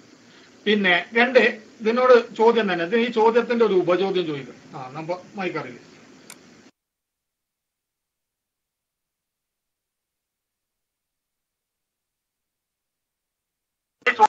ചോദ്യത്തിന്റെ ഒരു ഉപചോദ്യം ചോദിക്കും. നമ്പർ വായിക്കണേ. ഉപചോദ്യത്തിന്റെ ആവശ്യം വരൂല മിക്കവാറും. കാരണം എന്താ അറിയോ, വിഷയം ബോധ്യപ്പെട്ടാണെങ്കിൽ പിന്നെ ഉപചോദ്യം ഉണ്ടാവില്ലല്ലോ. ഈ ചോദ്യത്തിന് ഒരു ഉപചോദ്യം, ഈ ചോദ്യത്തിന് എന്നിട്ട് മറുപടി കിട്ടുമ്പോൾ പിന്നെ ഉപചോദ്യത്തിന് വകുപ്പുണ്ടാവില്ലല്ലോ. ചോദ്യം വളരെ ന്യായമാണ്. എനിക്ക് ഇങ്ങനെയുള്ള ചോദ്യമാണ് ചോദിക്കേണ്ടത്. ഇല്ല, സത്യം പറയാലോ, ഒരു 3 പുഗ് കൊടുത്താത്ത ഓരോ എല്ലാവരും മുസ്തഫാക്ക് 3 പുഗ് വെച്ചിട്ട് അങ്ങ് കൊടുത്തേക്ക്. നമുക്കിപ്പോ അതെല്ലാം ഇവിടെ കൊടുക്കാൻ പറ്റുള്ളൂ. അതാ നമ്മളെ മുസ്തഫ ഇപ്പൊ ചോദിച്ചൊരു ചോദ്യം. ഇത്രയും കാലത്തിന്റെ ഇടയ്ക്ക് മുസ്തഫ സത്യം പറയാലോ ഒരു മാന്യമായ വളരെ വളരെ ഡീസന്റ് ആയ ഒരു നല്ല ഒരു ചോദ്യം ഇപ്പൊ നിങ്ങൾ ചോദിച്ചിട്ടുണ്ട്. അള്ളാഹു തആല ബർക്കത്ത് ചെയ്യട്ടെ. ഇവിടെ ശ്രദ്ധിക്കണേ. മുസ്തഫ കേൾക്കുന്നുണ്ടോ? മുസ്തഫ കേൾക്കുന്നുണ്ടോ? ചോദ്യത്തിന്റെ മറുപടി പറയാം. മുസ്തഫ പ്ലീസ് കേൾക്കുന്നുണ്ടോ? കേൾക്കുന്നില്ലേ പഠിച്ചോനെ, ഞാൻ വിശദീകരിച്ചുകൊണ്ട് കാര്യം ഉണ്ടാവില്ല. ഞാൻ ഉത്തരം പറഞ്ഞുകൊണ്ട് ശരി കേൾക്കാം. ദൈവത്തോടുള്ള പ്രാർത്ഥന അതാണ് ആരാധന. ഇവിടെ നോക്കുമ്പോ ദുആ എന്നും കണ്ട് ഇബാദ എന്നും കണ്ടു, പക്ഷെ ദൈവം എന്ന് കാണുന്നില്ലല്ലോ. ചോദ്യത്തിന്റെ പോയിന്റാണിത്. നല്ല ചോദ്യം, മാഷാ അല്ലാഹ്. ദൈവം ഇവിടെ കാണുന്നില്ല, ദുആ എന്നും കാണുന്നുണ്ട്, ഇബാദത്ത് എന്നും കാണുന്നുണ്ട്. ഏത് മരപ്പൊട്ടം നോക്കിയാൽ ഇങ്ങനെയാ മനസ്സിലാവും അല്ലേ? ദുആ എന്നും കാണുന്നുണ്ട്, ഇബാദത്ത് എന്നും കാണുന്നുണ്ട്. അപ്പൊ പ്രാർത്ഥന അതാണ് ആരാധന എന്നല്ലേ വരിക? പ്രാർത്ഥനയാണ് ആരാധന എന്നല്ലേ വരിക? ഇവിടെ ദൈവത്തോടുള്ള പ്രാർത്ഥന അത് പയ്യോളി ഒരു കോട്ടിമാട്ടിന് നടത്തിയിട്ടുണ്ടോ എന്നൊരു ചെറിയൊരു ഡൗട്ട് മുസ്തഫക്കും വന്നു. ഇല്ല മുസ്തഫ, പയ്യോളിന്റെ വകയല്ല. ഇവിടെ പ്രാർത്ഥന അതാണ് ആരാധന. പ്രാർത്ഥന അതാണ് ആരാധന എന്നായിരുന്നു എങ്കിൽ പയ്യോളി മാട്ടി എന്ന് പറയാമായിരുന്നു. പക്ഷെ അള്ളാന്റെ റസൂൽ പറഞ്ഞിട്ടുണ്ടോ ദൈവത്തോടുള്ള പ്രാർത്ഥന അതാണ് ആരാധന. മനസ്സിലായില്ലേ? ഇബാദ എന്ന് പറഞ്ഞിട്ട് പയ്യോളി അർത്ഥം പറഞ്ഞിരുന്നു എങ്കിൽ എന്ത് ശരിക്ക് മുസ്തഫ ക്യാൻ യു ഹിയർ? കേൾക്കാമോ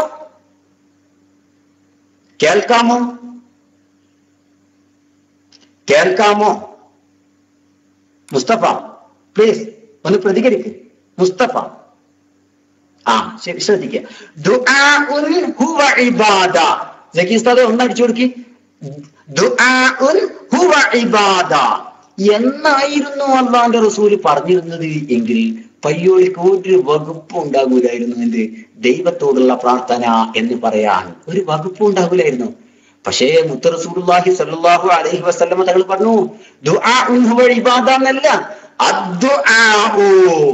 ഒരു അലിഫ് ലാം അൽ ആദ്യാണ്ട് കൂട്ടിക്കൊടുത്തു. അതിന്റെ അർത്ഥാണ് ദൈവത്തോടുള്ള പ്രാർത്ഥന. മനസ്സിലായോ? വിശദീകരണം മനസ്സിലായിട്ടില്ലെങ്കിൽ ഇനി ഞാൻ വീണ്ടും പറഞ്ഞു തരും നിങ്ങൾക്ക്. മനസ്സിലായോ? ഇല്ല, കമ്മിൽ ബി സുർആ കൊണ്ട് കാര്യമില്ലല്ലോ. കാര്യം മനസ്സിലാക്കണ്ട അബൂഷമീർ സാർ, കാര്യങ്ങൾ മനസ്സിലാക്കാൻ വേണ്ടിയാണ്. ശ്രദ്ധിക്കുക. എന്ന ദുആഇന്റെ മുമ്പിൽ ഒരു അലിഫ് അല്ല് കൊടുത്തിട്ടുണ്ട്. ആ അൽ ഒന്ന് അടിച്ചു കൊടുത്ത സുഹൃത്തുക്കളെ, ആ അല്ലൊന്ന് അടിച്ചു കൊടുത്താട്ടെ. എന്നുള്ളടുത്ത് ദുആഇന്റെ മുമ്പിൽ ഒരു അലിഫും ഒരു ലാമും കൊടുത്തു റസൂലുള്ളാഹ്. എന്താണ് അതിന്റെ അർത്ഥം? ദൈവത്തോടുള്ള പ്രാർത്ഥന എന്ന് അർത്ഥം കിട്ടാനാണ് അൽ കൊടുത്തിട്ടുള്ളത്. അല്ലാതെ പയ്യോടെ കൂട്ടിയതല്ല, അത് അവിടെ തന്നെ ഉള്ളതാണ്. ഓക്കെ, ഇനി മുസ്തഫ മൈക്കെടുത്തോളൂ. അസ്സലാമു അലൈക്കും.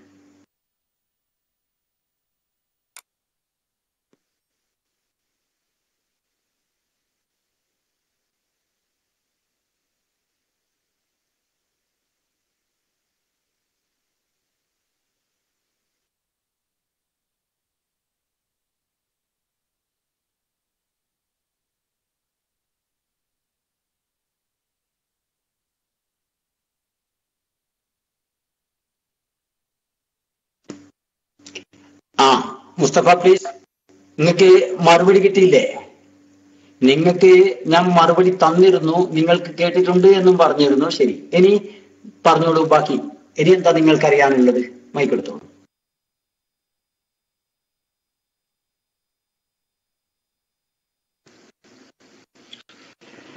അപ്പോ ഞാൻ ഹദീസിലെ പദം ഉണ്ടോ എന്നുള്ളതാ ചോദിച്ചാൽ അൽ എന്നുള്ളതിന് അത് അള്ളാഹു എന്നുള്ളത് തന്നെയാണ് പറഞ്ഞത്. അള്ളാഹു അല്ലാത്തവരോട് പ്രാർത്ഥിക്കുന്നത് സിർക്കാകുമോ? അള്ളാഹു അല്ലാത്തവരോട് പ്രാർത്ഥിക്കൽ സിർക്കാകുമോ? അള്ളാഹുവിനോട് പ്രാർത്ഥിക്കുന്നതാണ് നിങ്ങളുടെ ആരാധന. അള്ളാഹു അല്ലാത്തവരോട് പ്രാർത്ഥിച്ചാൽ അത് സിർക്കാകുമോ? മൈക്കറിയില്ല.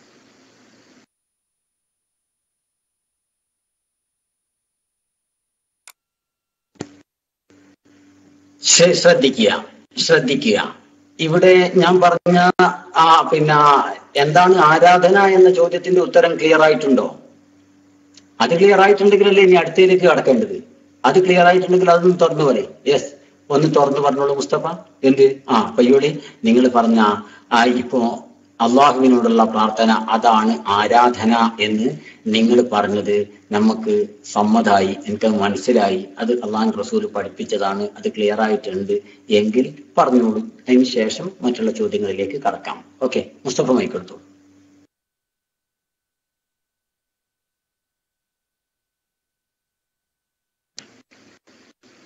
അത് ഞാൻ ആദ്യം പറഞ്ഞല്ലോ. ആ പറയുമ്പോൾ ശ്രദ്ധിക്കണം. ഒരു കാര്യം പറയുമ്പോൾ എന്താ വെച്ചാൽ അത് ശ്രദ്ധിക്കേണ്ട വേണങ്ങളെ.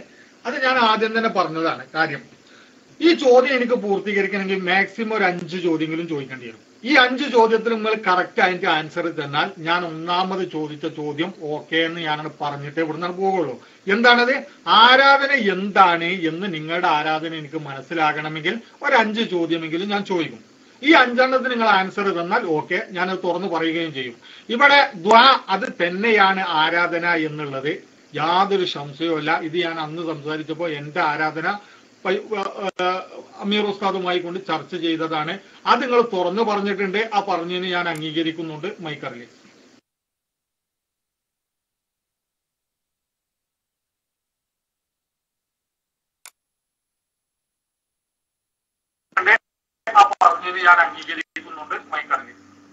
ഒന്നാമത്തെ ചോദ്യത്തിന്റെ ഉത്തരം ശരിയാണ് എന്ന് പറയണമെങ്കിൽ 5ാമത്തെ ചോദ്യം കഴിയണം എന്നാ. നിങ്ങൾ ആലോചിച്ചോക്ക്, ഇതെന്തൊരു ന്യായാണിത്?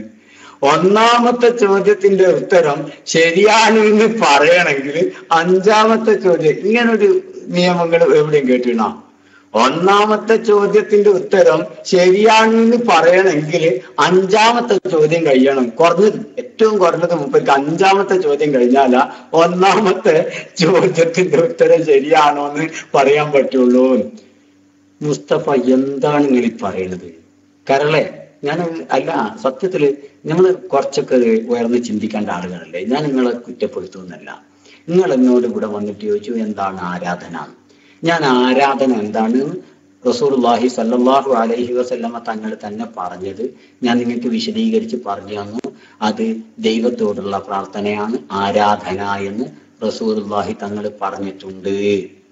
ഇനി ഏത് ദൈവത്തോട്, ഇപ്പോ സത്യസായി ബാബ കേട്ടോ, സത്യസായി ബാബ, ആ ദൈവത്തോട്, അങ്ങനെ ഒരു ദൈവത്തോട് ഒരാൾ പ്രാർത്ഥിച്ചാൽ അത് ആരാധനയാണ്, സംശയിക്കണ്ട. ഇനി പിന്നെ അള്ളാഹു അല്ലാത്ത ഒരാളാണല്ലോ സത്യസായി ബാബ. മാതാമൃതാനന്ദമയി എന്ന ഒരു ദൈവത്തോട് ഒരാൾ പ്രാർത്ഥിച്ചാൽ അത് ആരാധനയാണ്. ഇനി ഇപ്പൊ ഒന്നും കൂടി വളരെ കറക്റ്റായിട്ട് പറയാ, പിന്നെ ഒന്ന് ശരിക്ക് മനസ്സിലാക്കാൻ വേണ്ടി പറയാ, അള്ളാഹു അല്ലാത്ത വേറെ ഏതെങ്കിലും ഒരു ദൈവത്തോട് ഒരാൾ പ്രാർത്ഥിച്ചാൽ അത് ആരാധനയാണ്. റസൂലുള്ളാഹി സ്വല്ലല്ലാഹു അലൈഹി വസല്ലമ തങ്ങൾ പഠിപ്പിച്ചതാണ്. മനസ്സിലായില്ലേ? 2ാമത്തെ ചോദ്യത്തിന് ഉത്തരം കഴിഞ്ഞല്ലോ. നിങ്ങളെ ചോദ്യം എന്താണ്? 2ാമത്തെ, അള്ളാഹു അല്ലാത്ത മറ്റാരെങ്കിലോടും പ്രാർത്ഥിച്ചാൽ അത് ആരാധനയാകുമോ എന്നാണ്. ഞാൻ പറഞ്ഞു അള്ളാഹു അല്ലാത്ത വേറെ ഏത് ദൈവത്തോട് പ്രാർത്ഥിച്ചാലും അത് ആരാധനയാണ്. മനസ്സിലായില്ലേ? ശരിക്കും ശ്രദ്ധിക്കണം. അള്ളാഹു അല്ലാത്ത വേറെ ഏത് ദൈവത്തോട് പ്രാർത്ഥിച്ചാലും അത് ആരാധനയാണ്. ഉത്തരം വളരെ സ്പഷ്ടമാണ്. ശ്രദ്ധിക്കുക. അള്ളാഹു അല്ലാത്ത വേറെ ആരെങ്കിലോടെങ്കിലും പ്രാർത്ഥിച്ചാൽ അത് പ്രാർത്ഥനയാകുമോ എന്നാണ്, ആരാധനയാകുമോ എന്നാണ് നിങ്ങൾ എന്നോട് ചോദിക്കുന്നത്. ഞാൻ പറഞ്ഞു അള്ളാഹു അല്ലാത്ത മറ്റേത് ദൈവത്തോട് പ്രാർത്ഥിച്ചാലും അത് ആരാധന ആകുന്നതാണ്. മനസ്സിലായിട്ടുണ്ടാകും പ്രതീക്ഷിക്കുന്നു. മൈക്കെടുത്തോളൂ മുസ്തഫ, മൈക്കെടുത്തോളൂ.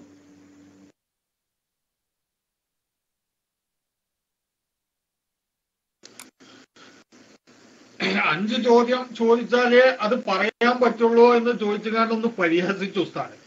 രണ്ടാമത്തെ ചോദ്യത്തിൽ നിന്ന് തന്നെ തെന്നി മാറി. ഒന്നുകൂടി ചോദ്യം ശ്രദ്ധിച്ചോളൂ, നിങ്ങൾക്ക് മറുപടി പറയാൻ പറ്റുന്ന. അള്ളാഹുവിനോട് ചോദിക്കുന്നതാണ്, പ്രാർത്ഥിക്കുന്നതാണ് നിങ്ങളുടെ ആരാധന. അള്ളാഹു അല്ലാത്തവരോട് പ്രാർത്ഥിച്ചാൽ ദൈവം എന്നില്ല നിങ്ങളെന്ന് കൊണ്ടണ്ട. അത് ഞാൻ ആ ചോദ്യകർത്താവ്, നിങ്ങൾ ഉത്തരം പറയുന്ന ആളാ. അള്ളാഹു അല്ലാത്തവരോട് പ്രാർത്ഥിച്ചാൽ അത് ശിർക്കാകുമോ എന്നാണ് ചോദ്യം. അത് എന്താകുന്നില്ലേ പിന്നെ നിങ്ങൾ പറയണം. അതിന് മറുപടി ഉണ്ടെങ്കിൽ പറയും.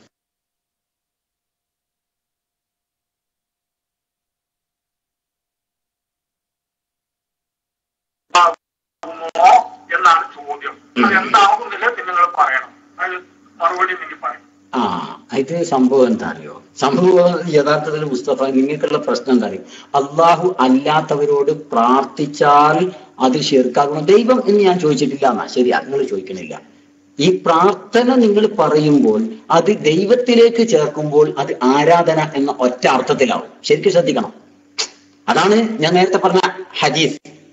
പ്രാർത്ഥന എന്ന പദം ദൈവത്തിലേക്ക് ചേർക്കുമ്പോൾ ആരാധന എന്ന ഒറ്റ അർത്ഥമേ അവിടെ ഉള്ളൂ. ശ്രദ്ധിക്കുക. എന്റെ ശബ്ദം കേൾക്കാലോ സുഹൃത്തുക്കളെ? എന്റെ ശബ്ദം കേൾക്കാലോ? ശ്രദ്ധിക്കുക. പ്രാർത്ഥന എന്ന പദം ദൈവത്തിലേക്ക് ചേർക്കുമ്പോൾ അതിന് ഒറ്റ അർത്ഥമേ ഉള്ളൂ. ഏതാണ് ആ അർത്ഥം? പ്രാർത്ഥനയ്ക്ക് ഏതർത്ഥമേ ഉള്ളൂ? ആരാധന എന്ന ഒറ്റ അർത്ഥമേ ഉള്ളൂ. എന്നാൽ ദൈവമല്ലാത്തവരിലേക്ക് പ്രാർത്ഥന ചേർത്തുമ്പോൾ അതിന് അനവധി അർത്ഥങ്ങൾ ഉണ്ട്. ശരിക്കും ശ്രദ്ധിക്കണം. ദൈവം അല്ലാത്തവരിലേക്ക് പ്രാർത്ഥന ചേർത്തുമ്പോൾ അതിന് അനവധി അർത്ഥങ്ങൾ ഉണ്ട്. ഉദാഹരണം കേട്ടോളൂ, തെളിവില്ലാതെ പയ്യോളി പറയൂല. ബഹുമാനപ്പെട്ട ഇബ്രാഹിം നബി അലൈഹി സ്വലാത്തു വസ്സലാമിനെ തീക്കുണ്ടാരത്തിലേക്ക് എറിയുമ്പോൾ, നമ്രൂദ് തീക്കുണ്ടാരത്തിലേക്ക് എറിയുമ്പോൾ, ഞാൻ നിങ്ങൾക്ക് മനസ്സിലാക്കാൻ വേണ്ടി പറയാണ്. ബഹുമാനപ്പെട്ട ഇബ്രാഹിം നബി അലൈഹി സ്വലാത്തു വസ്സലാമിനെ തീക്കുണ്ടാരത്തിലേക്ക് നമ്രൂദ് എറിയുന്ന സമയത്ത് പർവ്വതങ്ങളും പക്ഷിപറവാദികളും സസ്യലതാദികളും എന്തിന് മലായികത്ത് പോലും അള്ളാഹുവിനോട് പറഞ്ഞു, റബ്ബനാ ഖലീലുക് ഇബ്രാഹീമു യുഹ്റക്. അള്ളാഹുവേ, നിന്റെ ഖലീലായ ഇബ്രാഹിം നബി ഇതാ തീക്കുണ്ടാരത്തിലേക്ക് എറിയപ്പെടുന്നു. അള്ളാഹുവേ, ഇബ്രാഹിം ചുട്ട് കരിപ്പിക്കപ്പെടുമോ എന്ന് ചോദിച്ചപ്പോ അവിടുന്ന് അള്ളാഹു പറയുന്നു, പർവ്വതങ്ങളോട് പറയുന്നു, മലക്കുകളോട് പറയുന്നു, സർവ സൃഷ്ടികളോടും പറയുന്നു,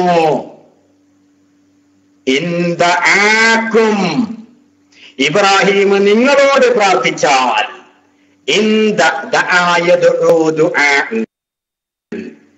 മലക്കുകളോട് പറയുന്നു, ഇബ്രാഹിം നിങ്ങളോട് പ്രാർത്ഥിച്ചാൽ, നിങ്ങളോട് എന്റെ ഖലീലായ ഇബ്രാഹിം പ്രാർത്ഥന നടത്തിയാൽ നിങ്ങൾ അദ്ദേഹത്തിനെ സഹായിക്കണേ. ഇബ്രാഹിം നബി അലൈഹിസ്സലാം നിങ്ങളോട് പ്രാർത്ഥിച്ചാൽ, ആ പ്രാർത്ഥന ഏതർത്ഥത്തിലാണ് ദുആ പറഞ്ഞത്? സൃഷ്ടികളിലേക്ക് ചേർത്തിയപ്പോ അതിന്റെ അർത്ഥം സഹായം തേടിയാൽ. ദഅാക്കും സൃഷ്ടികളിലേക്ക് ദുആ ചേർത്തി പറഞ്ഞപ്പോ ഏതർത്ഥത്തിനാണ് ആ പ്രയോഗം? ദഅാക്കും നിങ്ങളോട് സഹായം തേടിയാൽ നിങ്ങൾ അദ്ദേഹത്തെ സഹായിക്കണേ എന്നാണ് അല്ലാഹു പറഞ്ഞത്. ഇനി കേട്ടോളൂ, പരിശുദ്ധ ഖുർആൻ ഇന്നി ദഅഉതു ഖൗമി സൃഷ്ടികളിലേക്ക് ചേർത്തുന്നു, ഖൗമിലേക്ക് ചേർത്തുന്നു ദുആഇനെ. ദഅ യദ്ഉ ദഅഉതു അവിടെ എന്താണ്? ക്ഷണിക്കുക എന്നാണ് ആ പ്രാർത്ഥനയുടെ, ആ ദുആഇന്റെ മാന. മനസ്സിലായില്ലേ? ലാ തജ്അലു ദുആ അർ-റസൂൽ, റസൂൽ എന്ന സൃഷ്ടിയിലേക്ക് ദുആഇനെ ചേർത്തിയപ്പോ വിളിക്കുക എന്നാണ് ആ പ്രാർത്ഥനയുടെ ദുആഇന്റെ അർത്ഥം. മനസ്സിലായില്ലേ? അപ്പോ അള്ളാഹുവിലേക്ക് ദുആഇനെ ചേർത്തുമ്പോൾ അഥവാ ദൈവത്തിലേക്ക് ദുആഇനെ ചേർത്തുമ്പോൾ, പ്രാർത്ഥനയെ ചേർത്തുമ്പോൾ അതിന് ആരാധന എന്ന ഒരർത്ഥമേ ഉള്ളൂ. എന്നാൽ സൃഷ്ടികളിലേക്ക് ഈ പ്രാർത്ഥന എന്ന പദം ചേർത്തുമ്പോൾ അത് അനവധി അർത്ഥങ്ങൾക്ക് വകുപ്പുള്ളതാണ്. കേട്ടോളൂ, ഞാൻ ഇന്നലെ പറഞ്ഞിരുന്നു ശബ്ദധാരാവലി മലയാളത്തിൽ പ്രാർത്ഥന എന്ന മലയാള പദത്തിന് ശബ്ദധാരാവലിയിൽ നിന്ന് മിനിമം 5 ഞാൻ ഇന്നലെ പറഞ്ഞിരുന്നു. ആ 5 4 സൃഷ്ടികളിലേക്ക് ചേർത്തുമ്പോൾ കിട്ടുന്ന അർത്ഥങ്ങളാണ്. പക്ഷെ ആരാധന എന്ന ഒരർത്ഥം അത് അള്ളാഹുവിലേക്ക് ചേർത്തുമ്പോൾ, ദൈവത്തിലേക്ക് ചേർത്തുമ്പോൾ കിട്ടുന്നതാണ്. അപ്പൊ നിങ്ങളുടെ ചോദ്യം, അള്ളാഹു അല്ലാത്തവരോട് പ്രാർത്ഥിച്ചാൽ അത് ശിർക്കാകുമോ എന്നാണ്. അള്ളാഹു അല്ലാത്ത അഥവാ ദൈവമല്ലാത്തവരോട് പ്രാർത്ഥിച്ചാൽ അത് ശിർക്കാകുമോ എന്ന ചോദ്യം മനസ്സിലാക്കേണ്ടത് സൃഷ്ടികളോട് പ്രാർത്ഥിച്ചാൽ എന്നാണ്. സൃഷ്ടികളിലേക്ക് ചേർത്തുമ്പോൾ മറ്റു 4 അർത്ഥത്തിനും വകുപ്പുണ്ട്. അതുകൊണ്ട് പെട്ടെന്ന് ശിർക്കാണെന്ന് പറയാൻ വകുപ്പില്ല എന്നാണ് ഞാൻ നേരത്തെയും പറഞ്ഞത്, ഇപ്പോഴും പറയുന്നത്, തുടർന്നും പറയുന്നത്. മാഷാ അല്ലാഹ്. ഇനി മൈക്കെടുത്തോളൂ. അസ്സലാമു അലൈക്കും.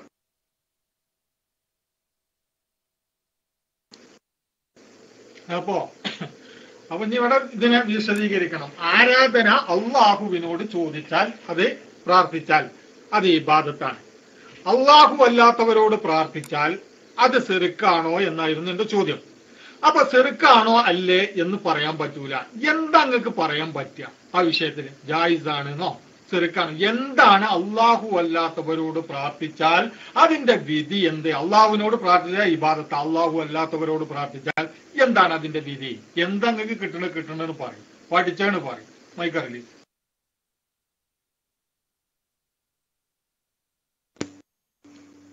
അതല്ലേ കുഞ്ഞോ ഞാൻ പറഞ്ഞത്, ശരിക്കും ശ്രദ്ധിക്ക്. അതല്ലേ ഞാൻ 4 അർത്ഥത്തിന് അവിടെ വകുപ്പുണ്ട്. ഏതർത്ഥത്തിനാണ് നിങ്ങൾ ചോദിക്കുന്നത്? ഈ പ്രാർത്ഥന സൃഷ്ടികളിലേക്ക് ചേർത്തുമ്പോ ആരാധന എന്ന അർത്ഥം അല്ലാത്ത മറ്റ് 4 അർത്ഥങ്ങൾക്ക് വകുപ്പുണ്ട്. അതുകൊണ്ട് തന്നെ അത് ഒറ്റയടിക്ക് പറയാൻ പറ്റിയതല്ല. അതിലേതർത്ഥത്തിന് വേണ്ടി ചേർക്കപ്പെട്ടതാണ് എന്ന് പറയണം. മനസ്സിലായ? വക്രബുദ്ധിയില്ലാതെ നിഷ്പക്ഷമായി ചിന്തിക്ക്. 4 അർത്ഥം ഇതാ. ഒന്ന് ഞാൻ പറയുന്നതിനനുസരിച്ച് അടിച്ചു കൊടുക്ക്. മലയാള താലാവലി പറഞ്ഞ, ഞാൻ നേരത്തെ ഖുർആനും ഹദീസും ഞാൻ നേരത്തെ ഉദ്ധരിച്ചിട്ടുണ്ട്. നേരത്തെ ദുആ എന്ന പദം സൃഷ്ടികളിലേക്ക് ചേർത്തുമ്പോൾ എന്ത് ആരാധന എന്ന അർത്ഥമല്ലാത്ത മറ്റനവധി അർത്ഥങ്ങൾ ഖുർആനും ഹദീസും പരിചയപ്പെടുത്തിയത് ഞാൻ പറഞ്ഞിട്ടുണ്ട്. ഇനി ഇപ്പോൾ വീണ്ടും പറയുന്നു, പ്രാർത്ഥന എന്ന മലയാള പദത്തിന് മലയാള താരാവലി ശബ്ദധാരാവലി കൊടുത്ത അർത്ഥം 1. കേട്ടോളൂ, ഞാൻ പറയുന്നതിനനുസരിച്ച് ഇങ്ങനെ മലയാളത്തിലേക്ക് ആരെങ്കിലും അടിച്ചു കൊടുക്കി. 1 യാചന എന്ന അർത്ഥത്തിന്. 2 സഹായാർത്ഥന. 3 അഭ്യർത്ഥന. 4 അപേക്ഷ. എന്താ പ്രാർത്ഥന എന്ന പദം സൃഷ്ടികളിലേക്ക് ചേർത്തുമ്പോൾ 4 അർത്ഥം. 1 സഹായാർത്ഥന, 1 യാചന, 2 സഹായാർത്ഥന, 3 അഭ്യർത്ഥന, 4 അപേക്ഷ. എന്താ ഈ 4 അർത്ഥത്തിനും പ്രാർത്ഥന എന്ന പദം സൃഷ്ടികളിലേക്ക് ചേർത്തി പറയാം. അപ്പൊ സൃഷ്ടികളോട് എന്തെങ്കിലും ഒരു കാര്യം സഹായം അർത്ഥിച്ചാൽ ശിർക്കാകുമെന്ന് പറയാൻ പറ്റൂല. ഒന്നാമത്തെ അർത്ഥം പറയാൻ പറഞ്ഞു യാചന. സൃഷ്ടികളോട് വല്ല കാര്യവും യാചിച്ചാൽ അത് പ്രാർത്ഥനയാണെന്ന് പറയാൻ പറ്റൂല, ആരാധനയാണെന്ന് പറയാൻ പറ്റൂല. ഇനി 2ാമത്തെ അർത്ഥം സഹായാർത്ഥന. സൃഷ്ടികളോട് വല്ല കാര്യത്തിലും സഹായം അർത്ഥിച്ചാൽ അത് പ്രാർത്ഥനയാണെന്നോ ആരാധനയാണെന്നോ പറയാൻ പറ്റൂല. 3ാമത്തത് അഭ്യർത്ഥനയാണ്. വല്ല കാര്യവും അഭ്യർത്ഥിച്ചാൽ അത് സഹായാർത്ഥനയാണെന്നോ പ്രാർത്ഥനയാണെന്നോ പറയാൻ പറ്റില്ല, അല്ല ആരാധനയാണെന്നോ പ്രാർത്ഥനയാണെന്നോ പറയാൻ പറ്റില്ല. 4ാമത്തത് അപേക്ഷ. ആ ഒരു സൃഷ്ടിയോട് വല്ല കാര്യത്തിലും അപേക്ഷ നൽകിയാൽ അതും ആരാധനയാണെന്നോ അഭ്യർത്ഥനയാണെന്നോ പറയാൻ കഴിയില്ല. മനസ്സിലായില്ലേ? ഇത് വളരെ വ്യക്തമാണ്. ഞാൻ നേരത്തെ ഖുർആൻ ഹദീസ് ഒക്കെയും നേരത്തെ ഞാൻ പറഞ്ഞു. ശ്രദ്ധിക്ക്, നേരത്തെ ഞാൻ പറഞ്ഞു അള്ളാഹു അല്ലാത്തവരോട് സഹായം പ്രാർത്ഥിച്ചാൽ അത് ശിർക്കാകുമോ ഇല്ലേ എന്നാണ് നിങ്ങളുടെ ചോദ്യം. ഞാൻ പറഞ്ഞു അള്ളാഹുവിനോട് അഥവാ ദൈവത്തോട് പ്രാർത്ഥന എന്ന പദം ചേർത്തുമ്പോൾ ഒരേ ഒരു അർത്ഥമാ ഉള്ളൂ അതിന്. എന്താണ് അതിന്റെ അർത്ഥം? എന്താ അർത്ഥം? ദൈവത്തിലേക്ക് പ്രാർത്ഥന എന്ന പദം ചേർത്തുമ്പോൾ ഒരേ ഒരു അർത്ഥമേ ഉള്ളൂ. അതേതാണ് അർത്ഥം? അർത്ഥം ആരാധന എന്ന ഒറ്റ അർത്ഥമേ ഉള്ളൂ. എന്നാൽ സൃഷ്ടികളിലേക്ക് ചേർത്തുമ്പോൾ പല അർത്ഥങ്ങൾ ഉണ്ട്, പല വ്യാഖ്യാനങ്ങൾ ഉണ്ട്, പല രൂപത്തിൽ വ്യാഖ്യാനിക്കപ്പെടാം. അതിനാണ് ഞാൻ പറഞ്ഞത് ഇബ്രാഹിം നബി അലൈഹി സ്വലാത്തു വസ്സലാമിന്റെ സംഭവത്തിൽ അള്ളാഹു തആല തന്നെ പറയുന്നു, ഇൻദഅക്കും, നിങ്ങളോട് പ്രാർത്ഥിച്ചാൽ. സൃഷ്ടികളിലേക്ക് പ്രാർത്ഥന ചേർത്തിയപ്പോ അതിന്റെ അർത്ഥം എന്താ? നിങ്ങളോട് സഹായം തേടിയാൽ. എന്താ സഹായത്തെ ദുആ, പ്രാർത്ഥന എന്ന പദം പ്രയോഗിച്ചു. ദഅവത്തു ഖൗമി ലൈലൻ വനഹാറ, ക്ഷണിക്കുക എന്ന അർത്ഥത്തിന് സൃഷ്ടികളിലേക്ക് ദുആ ചേർത്തിയപ്പോ ക്ഷണിക്കുക എന്ന അർത്ഥം കിട്ടി. എന്താ ദുആ റസൂലി എന്ന് പറഞ്ഞപ്പോ നബിയെ വിളിക്കുക എന്ന അർത്ഥം കിട്ടി. എന്താ ഇങ്ങനെ അനവധി അർത്ഥങ്ങൾ അള്ളാഹു അല്ലാത്തവരിലേക്ക് ഈ പ്രാർത്ഥന ദുആ എന്ന പദം ചേർക്കുമ്പോൾ ഉണ്ടെന്ന് അള്ളാഹ് തന്നെ പഠിപ്പിക്കുന്നു. അതുകൊണ്ട് തന്നെ അള്ളാഹു അല്ലാത്തവരോട് പ്രാർത്ഥിച്ചാൽ എന്ന് പറഞ്ഞ പദം, ആ പ്രാർത്ഥന ഇതിൽ ഏതർത്ഥത്തിനാണ് എന്ന് വ്യക്തമാക്കാത്ത കാലത്തോളം ഷിർക്കാണ് എന്ന് പറയാൻ പാടില്ല. മനസ്സിലായില്ലേ? എത്ര സ്പഷ്ടാണ് ഈ ചീട്ടുകൊട്ടാരം തകരുന്നത്! എത്ര സ്പഷ്ടമായിട്ടാണ് ഇതാക്കാൻ മനസ്സിലാവാത്തത്! എന്താണ് ദീനുൽ ഇസ്ലാം? നിങ്ങൾ ആലോചിച്ചോക്ക്. അഹ്ലുസ് സുന്ന എന്താണ് ഇത്ര സ്പഷ്ടമായ ആശയാണ്. ഞാൻ പറയുന്നത് ഇപ്പൊ നിങ്ങൾക്ക് എല്ലാവർക്കും മനസ്സിലാവുന്നില്ലേ? ഞാൻ പറയുന്നത് ഇനിയും മനസ്സിലാവാത്തവരാരെങ്കിലും ഉണ്ടെങ്കിൽ, ഞാൻ ശ്രോതാക്കളുണ്ട്, മുസ്തഫ മൈക്ക് തരാം. ഇനിയും മനസ്സിലാവാത്തവരുണ്ടെങ്കിൽ ഒന്നോ അടിക്കും. ഒന്നും കൂടി ഞാൻ ആവർത്തിക്കാം. കാരണം ഞങ്ങൾ വളരെ എന്താകുകയാണ്, എഫേർട്ട് ഇടുകയാണ് വളരെ വളരെ. എന്തുകൊണ്ട്? ആരെങ്കിലും മനസ്സിലാക്കാൻ വന്നവർ മനസ്സിലാക്കട്ടെ വെച്ചിട്ട്. മനസ്സിലായി? അതുകൊണ്ട് ഇനിയും മനസ്സിലാവാത്തവർ ഒന്ന് ഇനിയും പ്രതികരിച്ച ഞാൻ വീണ്ടും പറയാം. ഓക്കെ? ഇല്ല, എല്ലാവർക്കും മനസ്സിലായി. ആരും ഒരു ഞോ അടിച്ചിട്ടില്ല. ഓക്കെ, ഞാൻ മൈക്ക് വിട്ടു. അസ്സലാമു അലൈക്കും.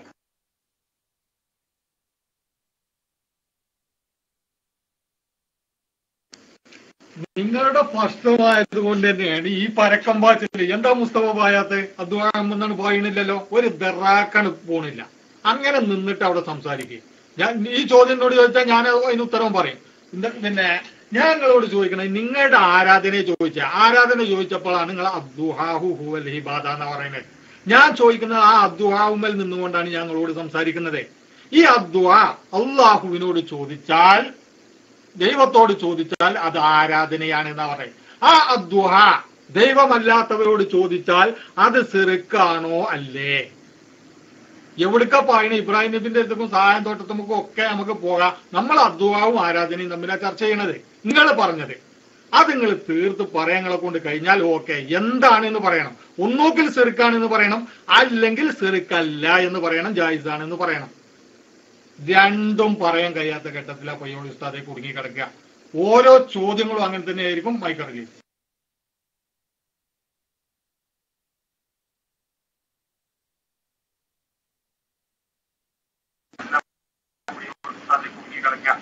ഓരോ ചോദ്യങ്ങളും അങ്ങനെ തന്നെ ആയിരിക്കും. മൈക്കറിഞ്ഞു അല്ല, ആയിക്കോട്ടെ, ഞാൻ കുടുങ്ങിയെന്നല്ലേ, സാരമില്ല മുസ്തഫ, നിങ്ങൾ വിഷമിക്കണ്ട. എന്നെ കുടുക്കാനല്ലേ നിങ്ങൾ നിൽക്കണ്ടേ? ആ മാഷാ അല്ലാഹ്, നിങ്ങൾക്ക് സന്തോഷമുള്ള കാര്യമല്ലേ?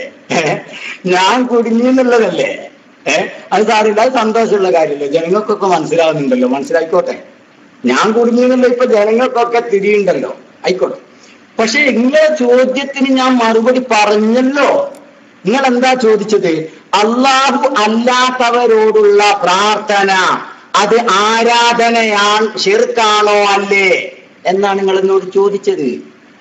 ആ ചോദ്യത്തിനാ ഞാൻ പറഞ്ഞത്, ഈ 4 അർത്ഥത്തിന് വകുപ്പുള്ള കാലത്തോളം അള്ളാഹു അല്ലാത്തവരോടുള്ള പ്രാർത്ഥന അഥവാ സൃഷ്ടികളിലേക്ക് പ്രാർത്ഥന ചേർത്തുമ്പോൾ ഈ 4 അർത്ഥത്തിന് വകുപ്പുള്ളപ്പോൾ അത് ഷിർക്കാണെന്ന് പറയാൻ വകുപ്പില്ല.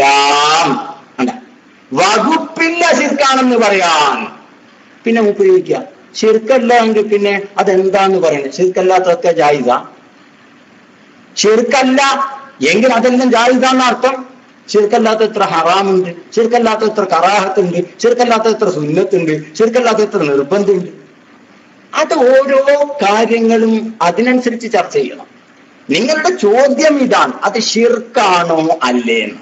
ഞാൻ പറഞ്ഞു, അള്ളാഹു അല്ലാത്തവരിലേക്ക് അഥവാ സൃഷ്ടികളിലേക്ക് പ്രാർത്ഥന എന്ന പദം ചേർത്തി പറയുമ്പോൾ അതിന് അനേകം അർത്ഥങ്ങൾ, 4 ഞാൻ ഇവിടെ തന്നെ പറഞ്ഞു, അനേകം അർത്ഥങ്ങൾക്ക് വകുപ്പുള്ളതിനാൽ ആ വകുപ്പ് നിലനിൽക്കുന്ന കാലത്തോളം അത് ശിർക്കാണെന്ന് പറയാൻ നിർവാഹമില്ല. അല്ല, ഞാൻ മറുപടി പറഞ്ഞു. ഇനി നിങ്ങൾക്ക് ആ മറുപടി ക്ലിയർ ആയിട്ടില്ലെങ്കിൽ എന്തുകൊണ്ട് ക്ലിയർ ആയിട്ടില്ല എന്ന് പറയണം. എന്താണ് നിങ്ങൾക്ക് അവിടെ ക്ലിയർ ആവാത്തത്, എന്തുകൊണ്ട് ക്ലിയർ ആയിട്ടില്ല എന്ന് നിങ്ങൾ വിശദീകരിച്ചോളൂ. നിങ്ങൾക്ക് അതിനുള്ള അവസരമല്ലേ തരുന്നത്, ഞാൻ കട്ട് ചെയ്യുന്നൊന്നും ഇല്ലല്ലോ. മൈക്കെടുത്തോളൂ.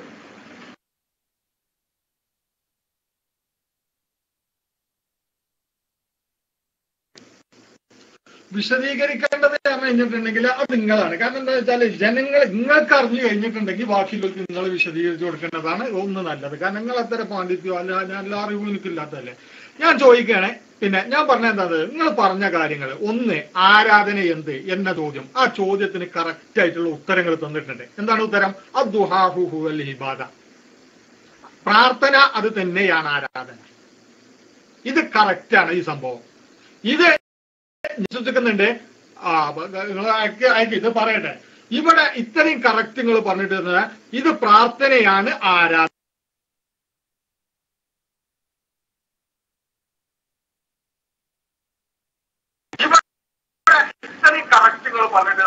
ഇത് പ്രാർത്ഥനയാണ് ആരാധന. ഞാൻ അങ്ങനെയല്ല പറഞ്ഞത്. നിങ്ങളിപ്പോ അങ്ങനെ എന്റെ പേരിൽ ആരോപിക്കരുത്. പ്രാർത്ഥന അത് തന്നെയാണ് ആരാധന എന്നല്ല ഞാൻ പറഞ്ഞത്. ദൈവത്തോടുള്ള പ്രാർത്ഥന അത് തന്നെയാണ് ആരാധന എന്നല്ലേ ഞാൻ പറഞ്ഞത്. അങ്ങനെ തന്നെയല്ലേ ഞാൻ പറഞ്ഞത്. ദൈവത്തോടുള്ള പ്രാർത്ഥന അത് തന്നെയാണ് ആരാധന. അതിലെ ഞാൻ ഇപ്പോഴും പറയുന്നത്, ദൈവത്തിലേക്ക് പ്രാർത്ഥന ചേർത്തുമ്പോൾ അത് ആരാധന എന്നുള്ള ഒറ്റ അർത്ഥമേ ഉള്ളൂ എന്ന്. എന്താ ഞാനിപ്പോഴും പറയുന്നതല്ലേ, ദൈവത്തോടുള്ള പ്രാർത്ഥന അത് തന്നെയാണ് ആരാധന. ദൈവത്തിലേക്ക് പ്രാർത്ഥന ചേർത്തുമ്പോൾ ഒറ്റ അർത്ഥം തന്നെയേ ഉള്ളൂ, അത് ആരാധന. എന്നാൽ ഇപ്പൊ ഞാൻ എന്താ പറഞ്ഞത്, നിങ്ങളുടെ രണ്ടാമത്തെ ചോദ്യത്തോട് പ്രതികരിച്ചു, നിങ്ങൾ ദൈവമല്ലാത്തവരോട് പ്രാർത്ഥിച്ചാൽ അത് ആരാധനയാകുമോ? അതിനാണ് ഞാൻ പറഞ്ഞത്, എന്ത്, ദൈവമല്ലാത്തവരോട് പ്രാർത്ഥന ചേർത്തുമ്പോൾ അതിന് അനവധി അർത്ഥങ്ങളുണ്ട്. 4 ഞാൻ തന്നെ പറഞ്ഞു. ഈ അനവധി അർത്ഥങ്ങൾക്ക് സാധ്യതയുള്ളതിനാൽ അത് ശിർക്കാണെന്ന് പറയാൻ പറ്റൂല. അത് ശിർക്കാണെന്ന് പറയാൻ പറ്റൂല.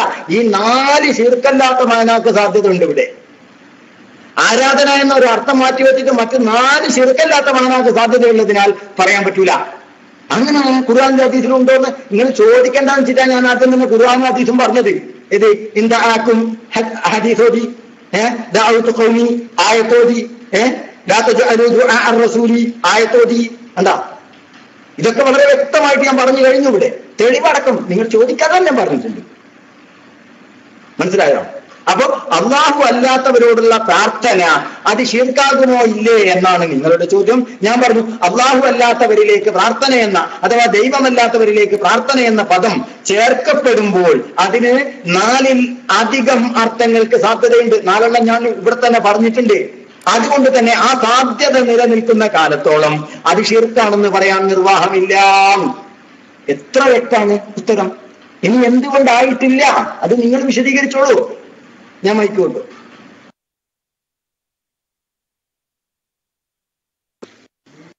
അതാണ് ഞാൻ പറഞ്ഞത്, വിശദീകരിക്കുന്നതാണ്. ആ വിശദീകരിക്കുമ്പോൾ എന്താ, ഈ നമ്മള് ഒരു വിഷയത്തിൽ ചർച്ച നടത്തുന്നു. ഏത് വിഷയത്തിൽ? ആരാധന, പ്രാർത്ഥന. അതിലാണ് നമ്മൾ ചർച്ച നടത്തുന്നത്. ഈ പ്രാർത്ഥനയിലേക്ക് നിങ്ങൾ ബാക്കി 3 കാര്യങ്ങളെ കടത്തിക്കൊണ്ടുവരുന്നു. അതുകൊണ്ട് ഞാൻ പയ്യോളി ഉസ്താദിനോട് പറയുന്നു, ആ 3 കാര്യങ്ങൾ അവിടെ നിൽക്കട്ടെ, എന്നിട്ട് ഇബാദത്തിനെ ചർച്ച ചെയ്യുക. ഇബാദത്തിനെയാണ് നമ്മൾ ചർച്ച ചെയ്യുന്നത്. നിങ്ങൾ വേറെ കാര്യങ്ങൾ ഇതിലേക്ക് വലിച്ചു കൂട്ടല്ലേ. ഇബാദത്തിനെ ചർച്ച ചെയ്തിട്ട് ഇബാദത്ത് ഞാനാണ് പറയുന്നത് പ്രാർത്ഥന അത് തന്നെയാണ് ആരാധന. നിങ്ങൾ പറയുന്നത് ദൈവത്തോട് ചോദിക്കുന്നതാണ് പ്രാർത്ഥന എന്ന് തന്നെയാണ്. ഞാൻ പറയുന്നത് എന്റെ കാര്യം, എന്റെ വാദം എനിക്ക് പറയാലോ. അപ്പൊ നിങ്ങൾ പറയുന്നത് അതാണ്. ഇവിടെ ഞാൻ പറയുന്നു പ്രാർത്ഥന അത് ഇബാദത്താണ്. അത് അള്ളാഹുവിന് സമർപ്പിച്ചാൽ അത് ഇബാദത്താണ്. അള്ളാഹു അല്ലാത്ത ഏത് മഖ്ലൂക്കിന്റെ മുമ്പിൽ സമർപ്പിച്ചാലും അത് സിറിക്കാണ്. എന്റെ വിധി ഞാൻ പറഞ്ഞു. അങ്ങനെ നിങ്ങളോട് ചോദിക്കുകയാണ് ഞാൻ പറഞ്ഞ മാതിരി നിങ്ങളോട് ചോദിക്കുക, നിങ്ങൾ ദൈവത്തോട് ചോദിക്കുമ്പോൾ ഇബാദത്താകുന്നോ? അദ്ദുആ ഇബാദത്താനാകുന്നോ? ആരാധനയാകുന്നോ? ദൈവമല്ലാത്തവരോട് ചോദിച്ചാൽ അത് എന്താണ്? എന്നതാണ് ചോദ്യം. എന്റേത് ഞാൻ പറഞ്ഞു, ഒന്ന് ഇബാദത്താണ്, മറ്റൊന്ന് സിറിക്കാണ്. അദ്ദുഹ അതിനെപ്പറ്റി അദ്ദുഹ അള്ളാഹുവിനോട് ചോദിച്ചാൽ ഇബാദത്താ, അള്ളാഹു അല്ലാത്തവരോട് ചോദിച്ചാൽ സിറിക്ക. നിങ്ങൾക്ക് എന്താണെന്ന് നിങ്ങൾ പറയണം. Mic release. അസ്സലാമു അലൈക്കും.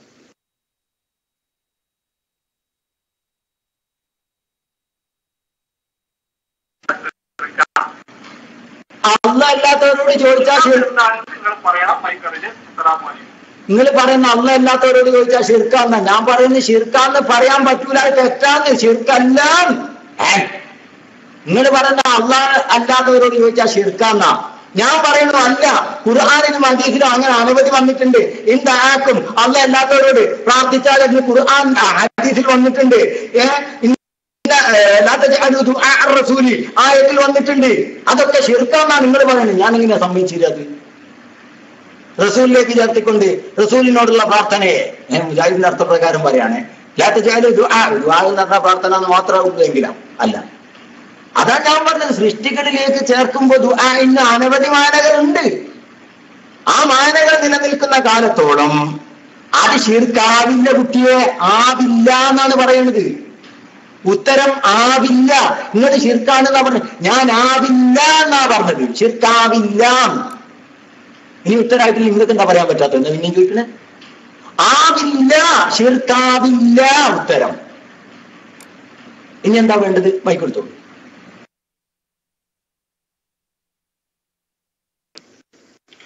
അതാണ് ഞാൻ ചോദിക്കുന്നത്. ആവില്ല അദ്ദുആ ഹുവൽ ഹിബാദ എന്ന് പറയുന്ന ആ ദുആ വേറെ ആളുടെ മുമ്പിൽ നമ്മൾ ചോദിച്ചാൽ സിർക്കാവൂല എന്ന് ഞങ്ങൾ പറയുന്നത്. അതുകൊണ്ടാണ് ഞാൻ ചോദിക്കുന്നത്, എന്താണ് നിങ്ങൾ ഇബ്രാഹിം നബി അലൈഹി സ്വലാമിനോട് ചോദിച്ച ആ ദുആ? അത് ജായിസാണ്, അനുവദനീയമാണ്.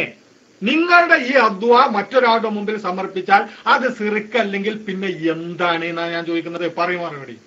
സോറി, വാക്കിൽ പേച്ചതാണ്. Sorry, mic release.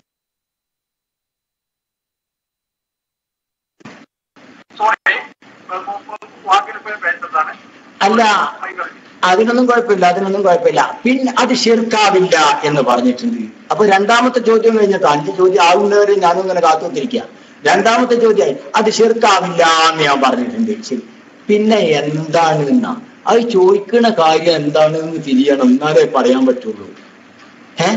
ചോദിക്കണ കാര്യം എന്താണ്, അതിനനുസരിച്ചാണ് അതിന്റെ ഹുക്മ് പറയാൻ പറ്റൂ. ഞാൻ പറഞ്ഞു മനസ്സിലായോ? എന്താണ് ചോദിക്കുന്നത് അതിനനുസരിച്ചല്ലേ ഹുക്മ് പറയാൻ പറ്റൂ. ഇപ്പോ അള്ളാഹ് അല്ലാത്തവരോട് കള്ളി ചോദിച്ചു, ഹറാമാണ്. ചോദിച്ച കള്ളായതുകൊണ്ട്.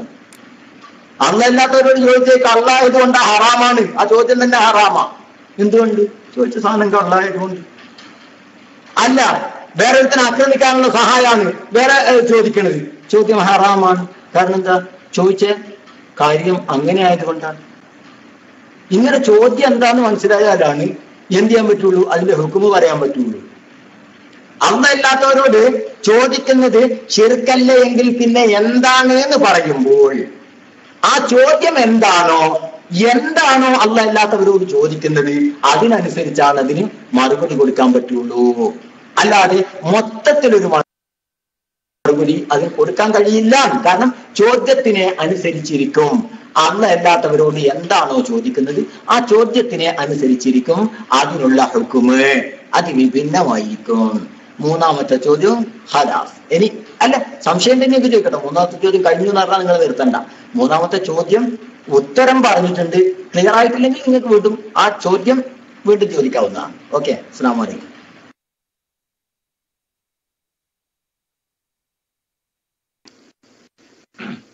അപ്പോ എത്ര ആവർത്തിച്ച് ചോദിച്ചിട്ടുണ്ടെങ്കിലും നിങ്ങൾ ഇതേമാതിരി തന്നെയാണ് ആ 3 എണ്ണത്തിനും കൂടി ഇതിലേക്ക് കൊണ്ടുവന്നുകൊണ്ടേ നിങ്ങൾ സംസാരിക്കുകയുള്ളൂ. ഇവിടെ അദ്ദുആ ഹുവൽ ഹിബാദ എന്ന് പറഞ്ഞിട്ട് അള്ളാഹുവിന്റെ റസൂല് പറഞ്ഞു, ഇന്നമാ ഉദൂ റബ്ബി, ഞാൻ എന്റെ റബ്ബിനോട് മാത്രമേ ദുആ ചെയ്യുകയുള്ളൂ എന്ന് പറഞ്ഞു. ആ ദുആ റബ്ബിനോട് ദുആ ചെയ്തു. റബ്ബ് അല്ലാത്തവരോട് ചെയ്താൽ എന്താണ് എന്ന് നിങ്ങൾ പറയുന്നില്ല. ഞാൻ പറയുന്നു അത് സിർക്കാണ് എന്നാണ് എന്റെ പഠനത്തിൽ നിന്ന് മനസ്സിലാക്കുന്നത്. ഞാൻ ചോദിക്കാത്തതിന്റെ ബാക്കി ഭാഗങ്ങള് ഈ മൈക്ക് റിലീസ്.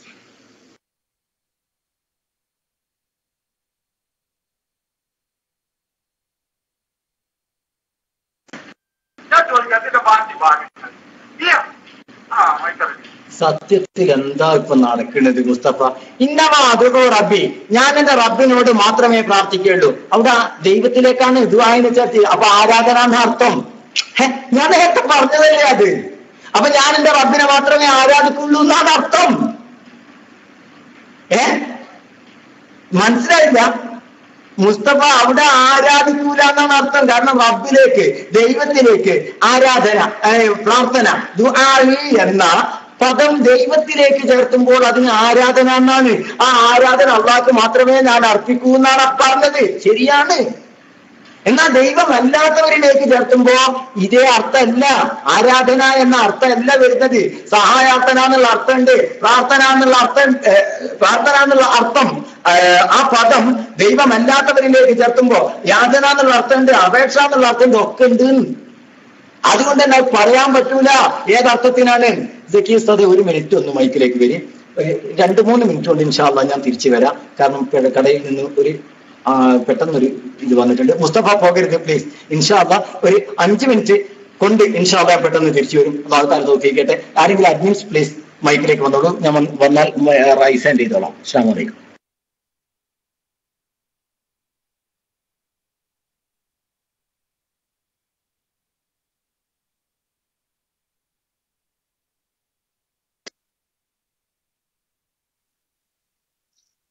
അസ്സലാമു അലൈക്കും വറഹ്മത്തുള്ളാഹി.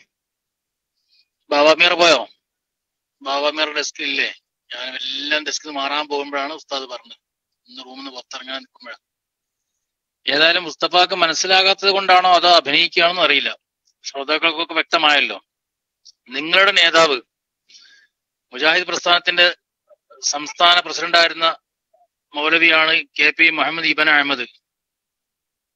അദ്ദേഹം തന്നെ അദ്ദേഹത്തിന്റെ പുസ്തകത്തിൽ ഞാനിവിടെ അടിച്ചിട്ടുണ്ടല്ലോ, ഖുർആനിൽ പറഞ്ഞ അല്ലെങ്കിൽ അറബി വാക്കിലുള്ള ദുആഇ എന്ന പദത്തിന് 7ഓളം അർത്ഥം അദ്ദേഹം പറഞ്ഞിട്ടുണ്ട്. അതാണ് നേരത്തെ ഉസ്താദ് പറഞ്ഞത്. ഈ അർത്ഥങ്ങളുള്ള കാലത്തോളം നിങ്ങൾ പറഞ്ഞ ആ വിഷയം എന്താവൂല, ശരിയാവൂല. പിന്നെ ദുആഇ എന്താണ് അതും നിങ്ങൾ പറയേണ്ടിയിരിക്കും. ദുആഇ എന്ന സാങ്കേതിക ഭാഷയിലുള്ള ദുആഇ, അതിന് ഒരു നിർവചനം ലോക പണ്ഡിതന്മാർ, ഇസ്ലാമിലെ പണ്ഡിതന്മാർ പഠിപ്പിച്ചിട്ടുണ്ട്. ആ അർത്ഥടിസ്ഥാനത്തിലാണ് നേരത്തെ ഉസ്താദ് ആ ഹദീസ് അർത്ഥം വെച്ചതും. അത് തന്നെയാണ് അതിന്റെ അർത്ഥം. അദ്ദുആഇ, വെറും ദുആഇ എന്നല്ല പറഞ്ഞു. അദ്ദുആഇ, അലിഫ്ലാമിന് പ്രത്യേകം ഒരർത്ഥം ഭാഷാ പണ്ഡിതന്മാര് പഠിപ്പിച്ചിട്ടുണ്ട്. അത് നഹ്വും സർഫൊക്കെ ഓതി പഠിക്കുമ്പോഴേ മനസ്സിലാകും. മാരിഫാന്റെ അലിഫ്ലാം, അഹദിന്റെ അലിഫ്ലാം ഒരു പ്രത്യേകതയെ കുറിക്കുന്ന അല്ല്. അതാണ് പറഞ്ഞത് അദ്ദുആഇ. അള്ളാഹുവിനോട് അല്ലെങ്കിൽ മറ്റാരെങ്കിലും ദൈവമാണെന്ന് സങ്കല്പിച്ചുകൊണ്ട് ആരോടെങ്കിലും ചോദിക്കുന്ന ആ ചോദ്യത്തിന് അത് പ്രാർത്ഥനയാണ്. അതാണ് നേരത്തെ ഇത്രയും ഉസ്താദ് പറഞ്ഞത്. എന്നിട്ടത് നിങ്ങൾ മനസ്സിലാവാത്തത് കൊണ്ടാണോ അതോ മനസ്സിലായിട്ടും അഭിനയിക്കുകയാണോ എന്ന് അറിയില്ല. ഇൻഷാ അല്ലാഹ് ഉസ്താദ് തന്നെ വന്ന് നിങ്ങളോട് ഇടപെടും. ഉസ്താദ് എന്താ പെട്ടെന്ന് ആവശ്യത്തിന് വേണ്ടി പുറത്തു പോയതാണ്. ശ്രോതാക്കൾക്കൊക്കെ വളരെ വ്യക്തമായി മനസ്സിലായിട്ടുണ്ടത്. വിശുദ്ധ ഖുർആനിൽ ദുആഇ എന്ന പദം 10ലധികം അർത്ഥത്തിന് ഉപയോഗിച്ചിട്ടുണ്ട്. ഒരേ പദം ദുആഇ എന്ന പദം 10ൽ കൂടുതൽ അർത്ഥത്തിന് ഉപയോഗിച്ചിട്ടുണ്ടെന്ന് ഇമാമുകള്, മഹാന്മാരായ നൂറ്റാണ്ടുകൾക്ക് മുമ്പ് 5ാം നൂറ്റാണ്ടിൽ ജീവിച്ച മഹാനായ അബുൽ ഖാസിം അൽ ഖുശൈരി റഹ്മത്തുള്ളാഹിയെ തൊട്ട് അവിടുത്തെ റിസാലയിലും അവർ ഉദ്ധരിച്ചുകൊണ്ട് ഹാഫിദുൽ അസ്ർ ഇബ്നു ഹജർ അൽ അസ്ഖലാനി റഹ്മത്തുള്ളാഹിയും ഫത്ഹുൽ ബാരിയിൽ കിതാബ് ദഅവാത്ത് എന്ന അധ്യായത്തിൽ തന്നെയാണ് മഹാനായ ഹാഫിദുൽ അസ്ർ ഫത്ഹുൽ ബാരിയിൽ അത് ഉദ്ധരിച്ചിട്ടുള്ളത്. അങ്ങനെ വിശുദ്ധ ഖുർആനിൽ 10ലധികം അർത്ഥത്തിന് ദുആഇ എന്ന പദം ഉപയോഗിച്ചിട്ടുണ്ട്. അതില് ക്ഷണിക്കുക, സഹായം തേടുക എന്നൊക്കെ ഖുർആനിക സൂക്തങ്ങൾ ഉദ്ധരിച്ചു കൊണ്ടാണ് മഹാന്മാരായ ഇമാമുകൾ, ഇമാം ഖുശൈരിയും മഹാനായ ഹാഫിദ് ഇബ്നു ഹജർ അൽ അസ്ഖലാനിയും തുടങ്ങി എല്ലാ പണ്ഡിതന്മാരും വിശദീകരിച്ചിട്ടുള്ളത്. അതിലൊക്കെ വിശുദ്ധ ഖുർആനിൽ നിന്നും ആ അർത്ഥങ്ങൾക്കൊക്കെ രേഖകളും തെളിവുകളും ഉദ്ധരിച്ചിട്ടുണ്ട്. അതിൽ ചില ഭാഗങ്ങൾ, ചില ആയത്തുകൾ ഉസ്താദ് തന്നെ ഇവിടെ ഉദ്ധരിച്ചു കഴിഞ്ഞു. ഉദ്ഉ ശുഹദാഅക്കും, നിങ്ങളുടെ ശുഹദാഇനെ നിങ്ങൾ എന്താക്കിയോളൂ, വിളിച്ചോളൂ, അതായത് സഹായം ചോദിച്ചോളൂ അവരോട് എന്നർത്ഥത്തിന് വിശുദ്ധ ഖുർആൻ വന്നിട്ടുണ്ട്. പിന്നെ ഇനി ദഅഉതു ഖൗമി ലൈലൻ വനഹാറൻ, ഞാൻ എന്റെ ജനതയെ രാവും പകലും ക്ഷണിച്ചു വിളിച്ചു എന്നർത്ഥത്തിന് ഇസ്ലാമിലേക്ക് ക്ഷണിച്ചു, പക്ഷെ അവർ സ്വീകരിച്ചില്ല. അത് ഇങ്ങനെ പറഞ്ഞു വിശുദ്ധ ഖുർആനിലുണ്ട്. അതേ സമയത്ത്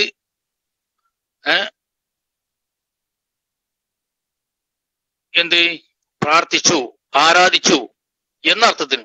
പ്രാർത്ഥന എന്ന് സാങ്കേതിക ഭാഷയിൽ പറഞ്ഞാൽ അതിന്റെ നിർവചനമൊക്കെ പണ്ഡിതന്മാർ പലതവണ ഇവിടെ നിങ്ങളോട് പറഞ്ഞതാണ്, നമ്മുടെ ക്ലാസ് റൂമിൽ പറഞ്ഞിട്ടുണ്ട്. അതാ നമ്മളെ നിയാസ് അടിക്കുന്നുണ്ട്. ഒരടിമ ഉടമയോട് തേടുന്ന, അഥവാ ഒരു സത്യവിശ്വാസി അവന്റെ നാഥനായ അള്ളാഹുവിനോട് ചോദിക്കുന്ന ചോദ്യങ്ങൾക്കേ ദുആ എന്ന് സാങ്കേതിക ഭാഷയിൽ പറയുകയുള്ളൂ. എന്നല്ലാതെ പ്രാർത്ഥിച്ചു എന്നൊരു പദം പ്രയോഗിച്ചു എന്നതുകൊണ്ട് അതെന്താവൂല, ആരാധനയാവുകയില്ല. അതുകൊണ്ട് തന്നെയാണല്ലോ മുജാഹിദ് പ്രസ്ഥാനത്തിന്റെ സംസ്ഥാന പ്രസിഡന്റായി കാലങ്ങളോളം വർത്തിച്ച KP മുഹമ്മദ് ബിൻ അഹമ്മദ് എന്ന മൗലവി തന്നെ അദ്ദേഹത്തിന്റെ പുസ്തകത്തിന്റെ 15-ാം പേജിൽ 7 അർത്ഥമാണ് അദ്ദേഹം കൊടുത്തിട്ടുള്ളത്. ഈ അർത്ഥങ്ങൾക്കൊക്കെ എന്തുണ്ട് ഉപയോഗിക്കാറുണ്ട് എന്ന് മുജാഹിദ് മൗലവിമാർ തന്നെ അത് അവരുടെ മദ്രസ പുസ്തകത്തിൽ വരെ പഠിപ്പിക്കുന്നുണ്ട്. ഇതൊക്കെ മാറ്റി വെച്ചുകൊണ്ട് വെറും ഒരു പ്രാർത്ഥന അള്ളാഹുവോട് മാത്രം എന്ന് മാത്രം ജൽപ്പിച്ച് പൊതുജനങ്ങളെ കബളിപ്പിക്കുക എന്നൊരു പതിവ് അത് മുമ്പേ തുടങ്ങിയതാണ്. ഈ ഒരു പ്രാർത്ഥന എന്നൊരു പദം ഡിക്ഷണറിയിൽ ഉണ്ടായിരുന്നില്ലെങ്കിൽ നമ്മുടെ കേരളത്തിലെ പുത്തൻവാദികൾക്ക് അവരുടെ ആശയപ്രചരണത്തിന് ഒരു സ്രോതസ്സും കണ്ടെത്താൻ കഴിയുകയില്ല. ആ ഒരു പദം ഉപയോഗിച്ചുകൊണ്ട് ആണ് ഇത്രയും കാലം ജനങ്ങളെ പിഴപ്പിച്ചിരിക്കുന്നത്. അതുകൊണ്ട് നമ്മുടെ മുസ്തഫ വിഷയങ്ങൾ മനസ്സിലാക്കാൻ ശ്രമിക്കുക. നിങ്ങൾ പറയുന്ന വാദം തന്നെ അത് ശരിയാണ് എന്ന് ആ ഉറച്ച തീരുമാനത്തോടെ നിങ്ങൾ ചർച്ചയ്ക്ക് വന്നാൽ അതൊരിക്കലും നിങ്ങൾക്ക് വിഷയം മനസ്സിലാക്കാൻ കഴിയില്ല. എന്താണ് വിഷയം, പ്രാർത്ഥന എന്ത്, അത് ഉസ്താദ് വ്യക്തമായി പറഞ്ഞു. നിങ്ങൾക്ക് ഹദീസ് കൊണ്ടു വെച്ച് തന്നു. അതങ്ങനെ ഉസ്താദ് പറയാൻ കാരണം എന്താണ്, നമ്മൾ ഈ പറഞ്ഞ നിർവചനം അനുസരിച്ചാണ്. അദ്ദുആ അഥവാ സൃഷ്ടാവായ അള്ളാഹുവിനോട് തേടുന്ന തേട്ടം, അതാണ് ദുആഇന്റെ നിർവചനം. അത് ഹദീസ് ഉദ്ധരിച്ചു ഉസ്താദ് പറഞ്ഞു. പണ്ഡിതന്മാർ അത് വ്യക്തമായി നമ്മെ പഠിപ്പിക്കുകയും ചെയ്തു. എന്നല്ലാതെ പ്രാർത്ഥന എന്ന് കാണുമ്പോൾ പ്രാർത്ഥന അല്ലാഹുവോടല്ലാത്തവരോട് പറ്റുമോ എന്ന് ചോദിച്ചാൽ അവിടെ നിങ്ങളോട് ചിലപ്പം തിരിച്ചു ചോദിക്കും, എന്താണ് പ്രാർത്ഥന കൊണ്ട് ഉപേക്ഷിക്കപ്പെടുന്നത്, പ്രാർത്ഥന എന്ന് പറഞ്ഞാൽ എന്താണ്?